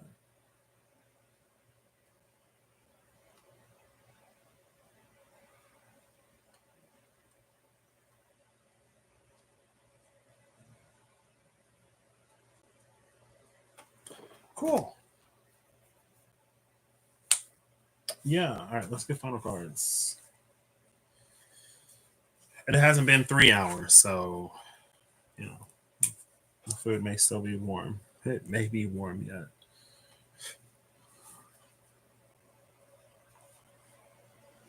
Neptune is the first of a few planets going retrograde here. I mean, Pluto went retrograde back in May. I had to check because I saw Pluto retrograde. I was like, wait, when did Pluto go retrograde? And it was like May 4th. uh,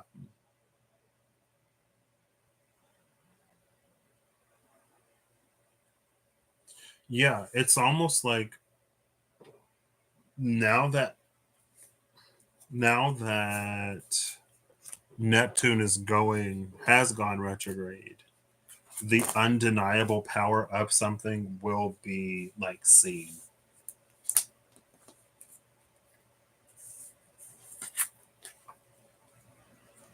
And the sun is here. Do do do do. But again, like the thing, like the sun can incinerate that which is immune to fire. Like the moon could drown a fish.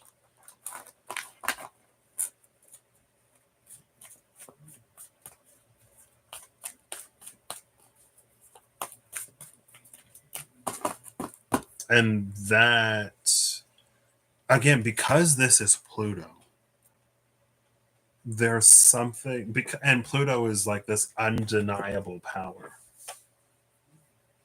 It's almost like the energy of something that could have always done something else, something that could have always done more, right?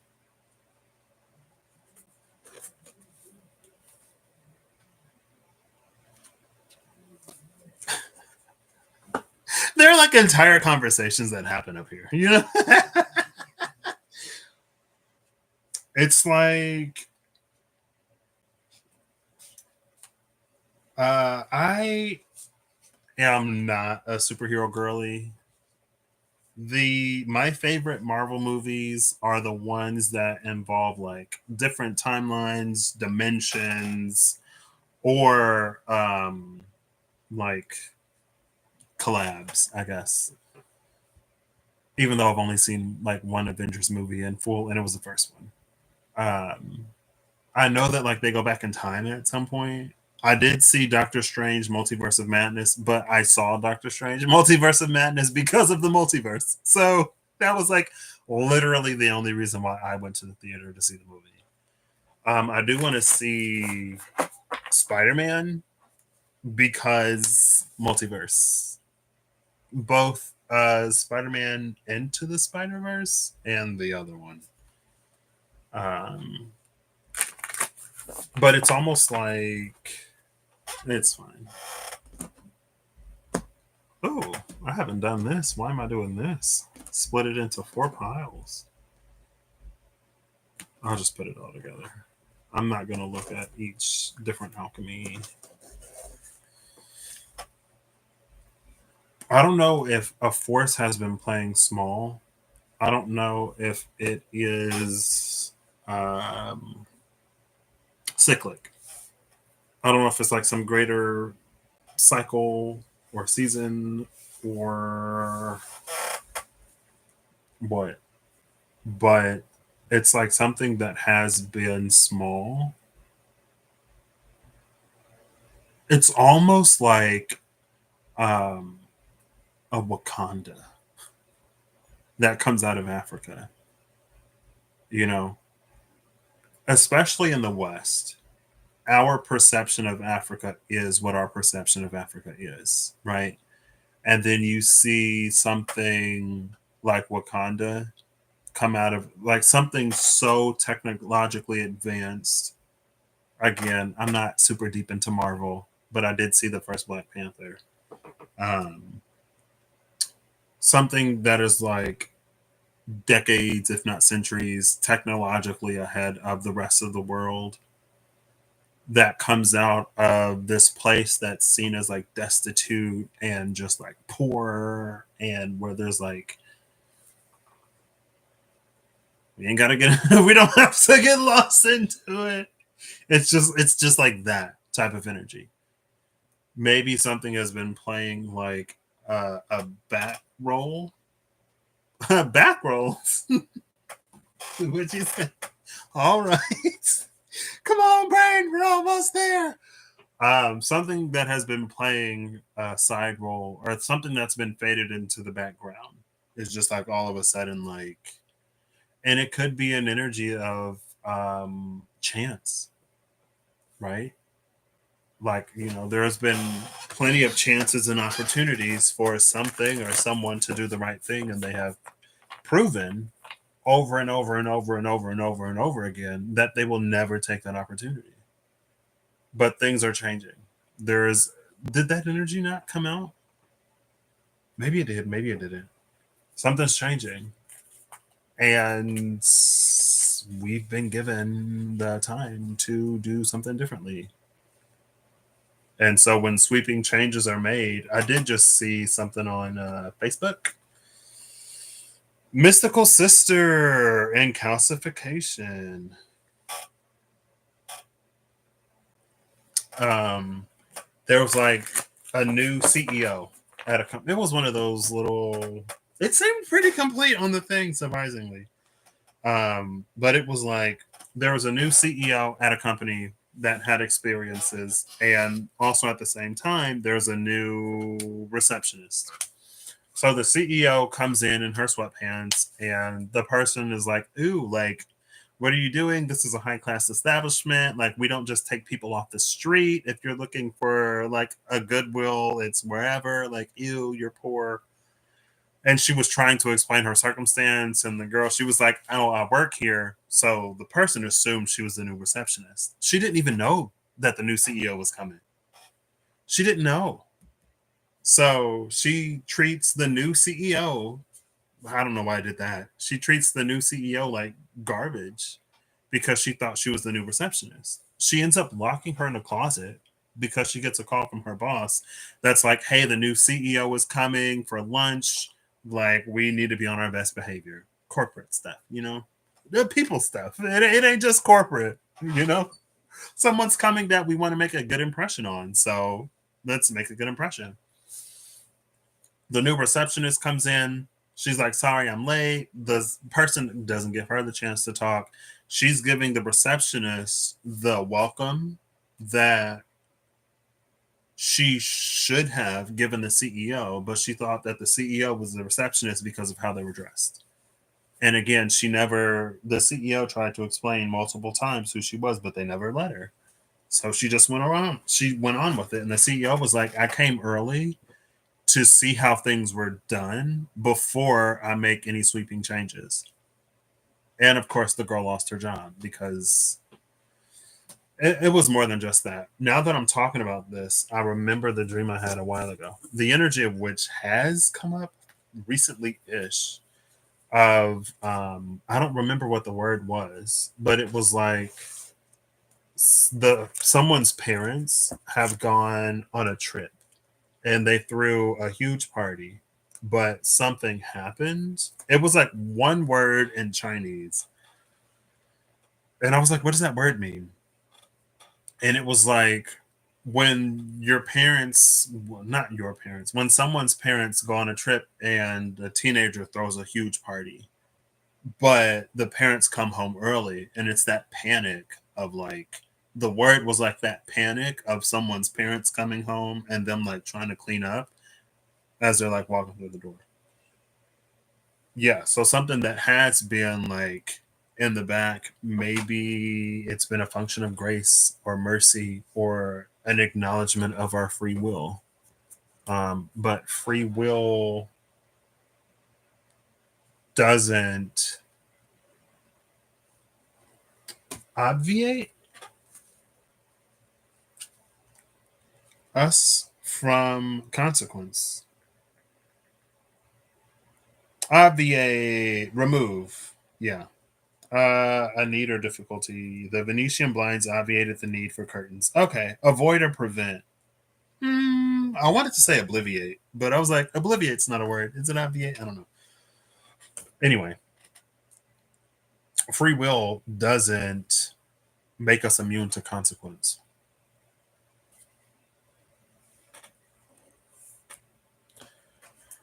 Um, an applicant. I know I said like it's not my job to do it.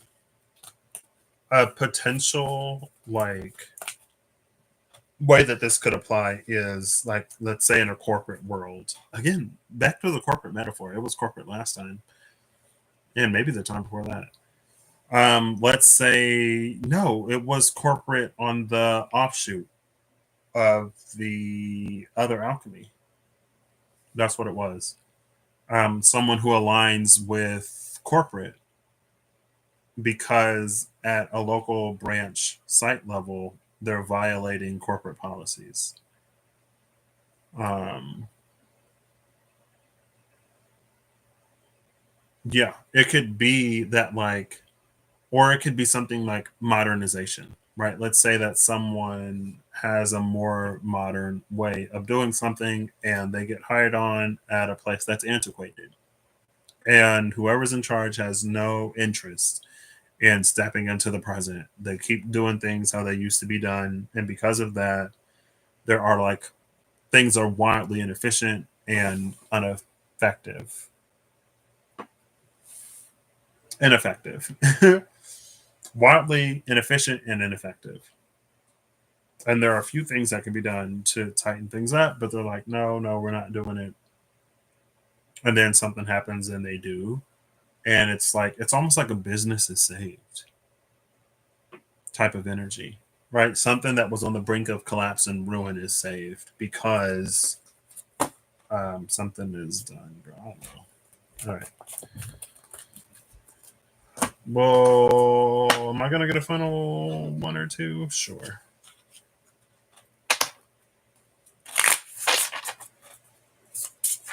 Oof, that was almost like 10.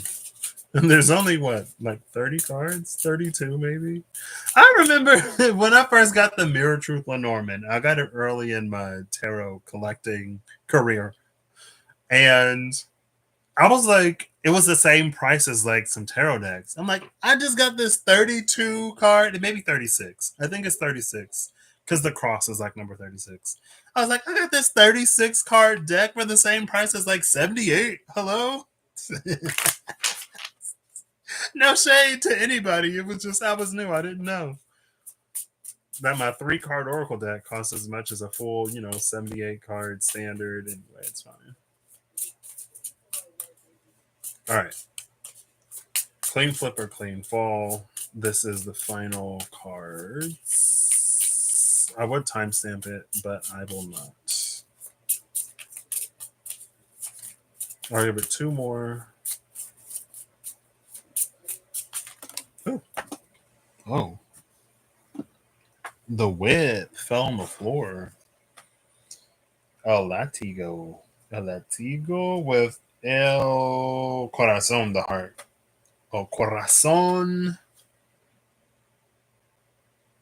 And the lilies. This is interesting because of the um, 5 of Wands and copper. I was like, I just saw those cards.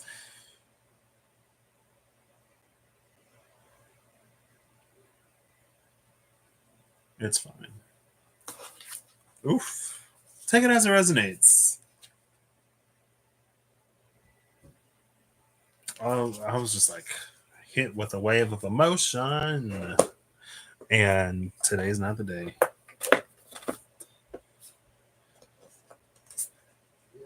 Today is not the day. I feel like my crying on live days are over. I feel like they're behind me. Unless they're happy tears. Maybe those I can do. All right. Oops. The Devil and the Eight of Swords, and then the Ten of Swords. And the King of Cups is behind that.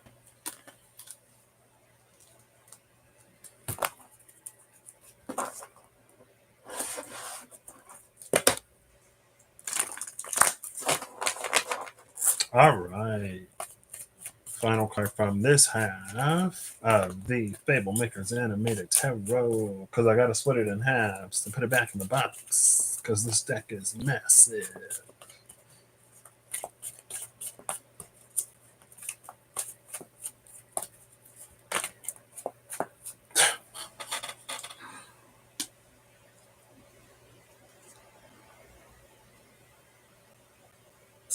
Came right back out. Bottom of the deck this time is the Fool, though. With the Two of Pentacles.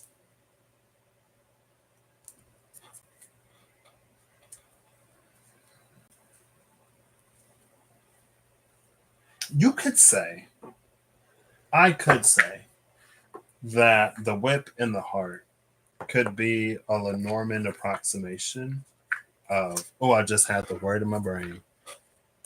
I just had the word in my brain and I lost it. I was trying to think of a clever way of saying it. Um, I mean, it basically already came out, right?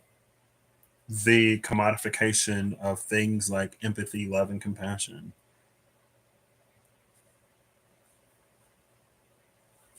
That's fine.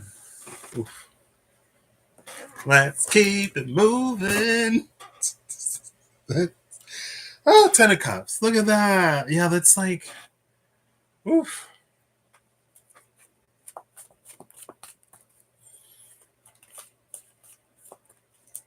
Yeah, it's just.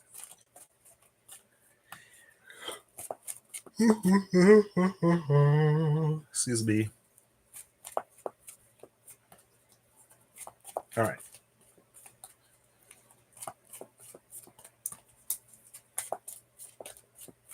I'll give it two more. I would love for something to flip or fall. It didn't. Gosh, I don't know. I'm just like, I feel like I'm hitting a almost a wall of empathic burnout. But the wall of empathic burnout that I've kind of hit, if empathic burnout is like the word that it's the one I'm gonna use because if I sit here, I'm gonna lose my train of thought. It's because it just hits a kind of like anger, you know, almost, or it's like there's a certain loss of compassion towards folks and forces that don't have compassion to give, you know? And it's just like, it's very human to not care about things unless we are personally affected. And it's very human to be in support of certain choices and decisions as long as we're not personally affected. But when we find ourselves it's like, I don't know.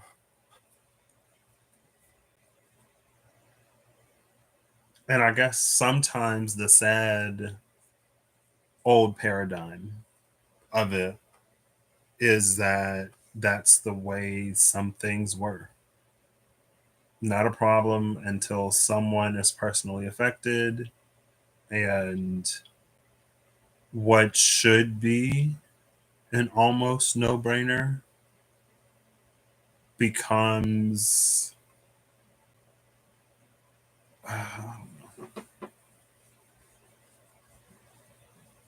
and it's like, oh, that's what it is. It was like there's this cognitive dissonance between what we claim to worship, what we claim love to be, and then our actions, choices, decisions, and how we align with natural forces in the world.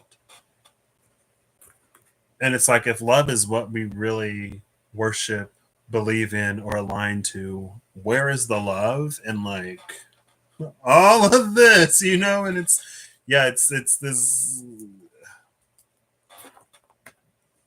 cognitive spiritual dissonance.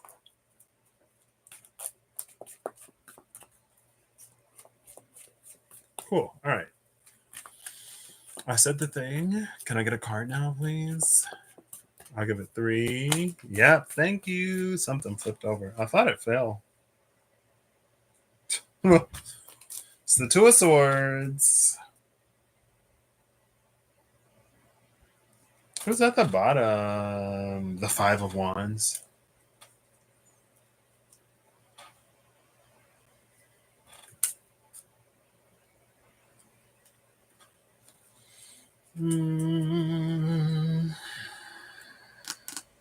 Oh. I put the 2 of Swords like face down, as if it were something that I didn't even want to look at.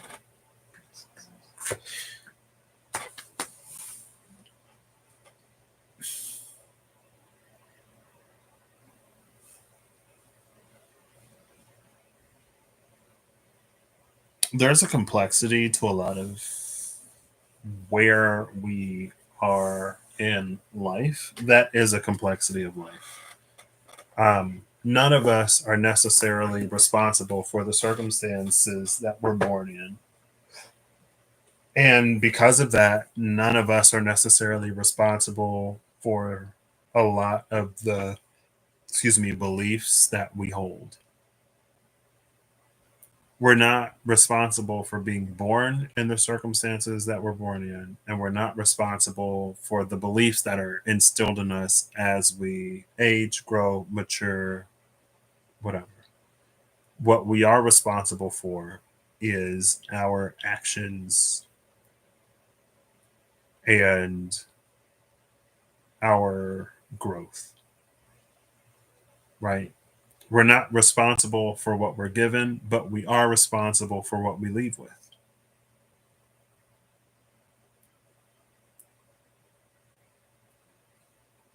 And all of the tricky intricacies of that, of like, well, how can we not be responsible for the circumstances of our birth and the beliefs are instilled in us, but we're responsible for our actions when our actions are the result of the circumstances that we're born in and what we're raised believing, because we all have hearts, souls, and consciousnesses. That's how, and that's why. There's a difference between what is acceptable and what is the norm and what is conscionable. And in some ways, at least from my perspective and viewpoint, in some ways it's something that has been at the precipice and forefront for the past 5+ years now, where we don't look at people as people. We look at people as those who are worthy and deserving of compassion and care. We look at people as those who are expendable and those who are not. We look at people as who like inconveniences, even while professing to whatever we profess to, while wanting and desiring whatever we want and desire. The dissonance between us denying so much to other people, but feeling so entitled to it ourselves. Maybe because it's never been threatened or whatever. And the solution shouldn't have to be us finding ourselves in a circumstance to realize that a certain narrative isn't the truth, but it's convenient in the commodification of love and compassion and empathy.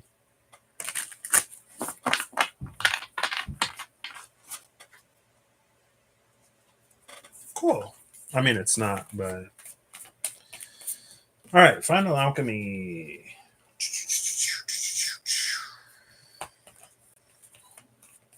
Clean flip or clean fall. This is literally the only deck, and I've said what I said. There's nothing else to elaborate on.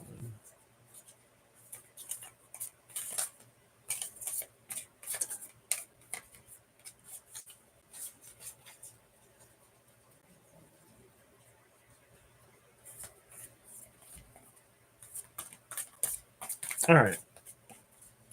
I feel like this was going so well. But it's the paradigm shift, right? A paradigmatic, paradox free, whatever. I wonder, sometimes, not often, in this moment, here's a better way to say it. In this moment, I wish I could look at like a grand cosmic as if Earth is the entirety of the cosmos, a global.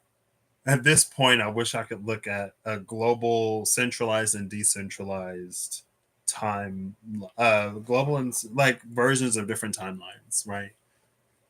Like if this continues to be the prevailing dominant thought philosophy or approach to feeling, like what is the best we could hope for? And if like things were to be different, like what would our options look like then, right?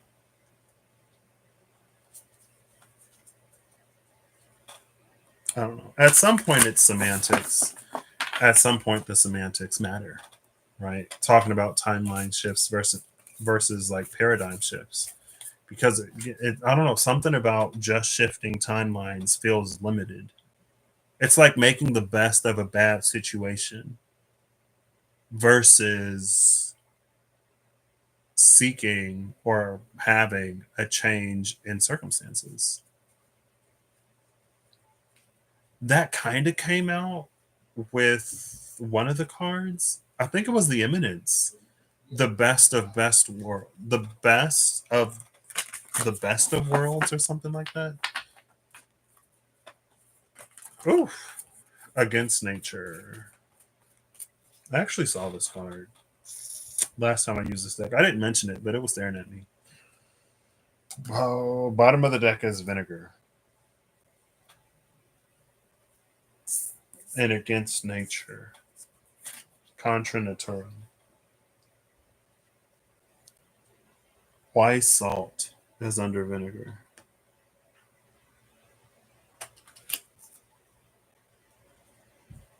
The nature of vinegar is to overpower. The nature of wisdom is to allow for a natural growth process. Right? So if we reverse the nature of, you could almost say that why salt has a nature that is opposite of vinegar, because it's not necessarily the nature of wisdom to dominate and overpower as it is vinegar. But there's been in the reading and the cards some force that may have taken a back seat, that may be taking less of a back seat, that may be it's feeling a little heavy handed and overpowering in a way that it isn't necessarily usually. But again, it feels like time and chance and opportunity has been provided and exhausted. So we got 56, 34, and 28. 285634. 7 is missing. 23456, no 7, and then 8. Interesting. I mean, 1 is also missing, but 1 is outside these numbers.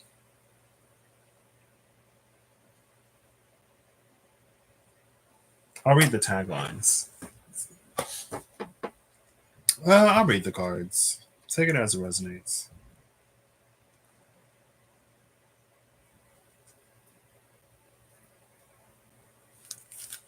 Contra naturam, against nature. This is willfulness to force or control. Willfulness and to force or control. On some level, we all know when we are going against nature. Oh, yeah. Well, yeah. Speaking of, like, we all have hearts to know what is truly unconscionable or inconscionable, whatever. We have a conscience. We have a Jiminy Cricket that's like, hey, it doesn't matter. That's a general statement. Maybe everybody ain't got a Jiminy Cricket. Maybe Jiminy's are near extinct. I mean, I did have a theory. It's less of a theory and more of an observation, but theories are built upon observations. On some level, we all know when we are going against nature. We recognize it in feelings of impatience and agitation that arise when trying to force certain outcomes. The Contra Naturam card arrives to remind the alchemists they cannot control the uncontrollable. Nature has its way, enveloping us in a wild narrative that we can collaborate in but not dictate. No matter our efforts to manage every aspect of our lives, the mess ensues. Spring is soggy. The lotus, what? Requires mud. People do what they do. This card heeds a warning not to fight the flow of Mother Nature or of destiny. Once we loosen the grip of what we think life should look like, a whole new realm of possibilities awakens. Now is the time to be radically open to what nature has in store for you. Wow, I kind of like that. Maybe that's why that Knight of Swords is like, hold up, girl, before you go doing something extreme, you may want to wait. It's like if someone knows something but they can't tell other people because in the vein of like fairness or whatever, right? It's like, I am technically supposed to be, well, I don't remember what the word is. I'm not give any one person an unfair advantage over another person. So I'm already the boundaries, the limitations of like what I can, can't do and or say by letting you know that before you do this, you might want to wait a week. You may want to wait specifically 9 days, 2 hours, and 35 minutes and 7 seconds. But what are seconds when you're counting days and hours, right? And then after 9 days, however many hours and however many seconds, then you may want to revisit this choice and decision type energy, right? What we think life should look like. Oh, wait. Once we loosen the grip of what we think life should look like, a whole new realm of possibilities awakens. She's almost giving paradigmatic shift to me. Almost. I mean, she is, but, I've also been reading this for like over 2 hours now. Acidity, distillation, memory. What did it say? Don't look back. He's like, I'm not looking back, I'm remembering back. Memory. The tongue knows vinegar. Even the suggestion of receiving a few drops into the mouth reminds us of vinegar's sour and lip puckering qualities. In alchemy, vinegar serves as an active agent of distillation, fermentation, and preservation. It is incredibly useful when applied in the right amounts and with intention. This said, it can be easily overused. It can be easily overused, overwhelming the situation at hand. When the vinegar card is present in a reading, it indicates a sour note permeates the laboratory. It is likely something from the past is showing up in the present and demanding our attention. It is in vinegar's nature to take over, to overwhelm. Be cautious with this material. A little goes a long way. As they say, it is productive to look at your past, but not to stare. Such is the complex energy of vinegar. So this mentioned do something about not being stuck in the past, right? Roughly. It is likely something from the past is showing up in the present and demanding our attention, where we literally just read what we once we loosen the grip of what we think life should look like, a whole new realm of possibilities awakens. Once we loosen the grip of what we think life could look like, as well as what it should look like. Again, it's like something is changing drastically enough. And then 28 is wise salt. Oh, look, it's right there. Wisdom, grit, and preservation. 34. It's a preservative, right? Vinegar serves as an active agent of distillation, fermentation, and preservation. Salt is another preservative. You can pickle things to preserve them, brine, or you can like dump meat in the salt pit to preserve it. Why salt is the sacred ingredient of preservation. We have an ingredient, we have an active agent of preservation and a sacred ingredient of preservation. Interesting combination. In due time and with due experience, the alchemist slowly develops these granules of wisdom that can someday be passed to another. Salt retains, preserves, and absorbs. It brings complexity to flavors and grit to slippery roads. Such is the magic of Sal Sapiente. Someone who carries white salt is immediately recognizable. Their words hold meaning. Their stories are deep and true. They have wisdom that cannot be attained by any other means than decades of pain and pleasure. You may experience white salt through the elders of the community. When this card appears, know that everything you are going through will be of use down the line. Alchemically, you are being brined. Preserve what you can, let go of the rest, and lean heavily on your elders.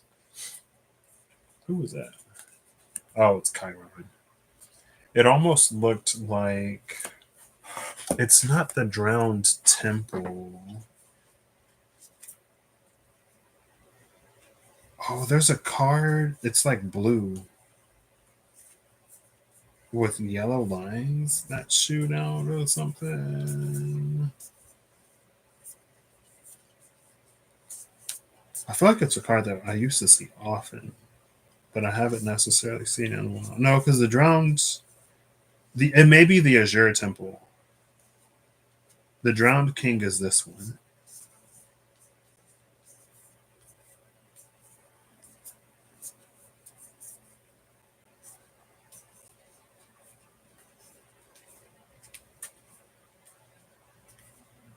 No, it may be Neptune actually.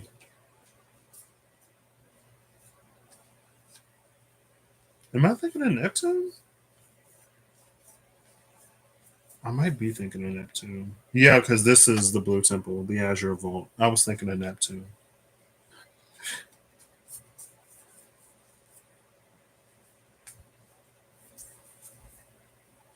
Yeah, but it was like this part.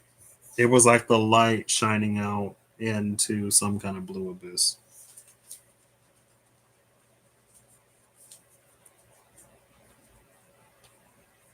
Who knows? I don't know. Take it as it resonates. If it resonates, if it don't resonate, don't take it. I'm gonna go eat my hopefully still warm dinner.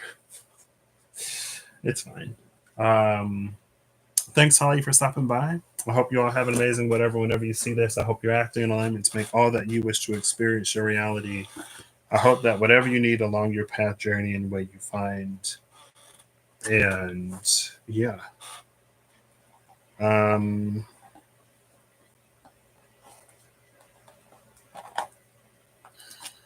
yeah. I think that's it. Let's ask Google. If Google says heads, this video is over. I'm a head out. Hey, Google, flip a coin, please.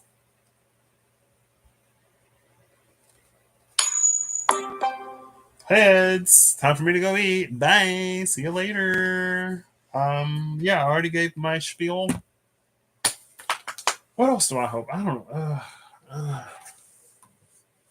Uh, it's fine. It's fine.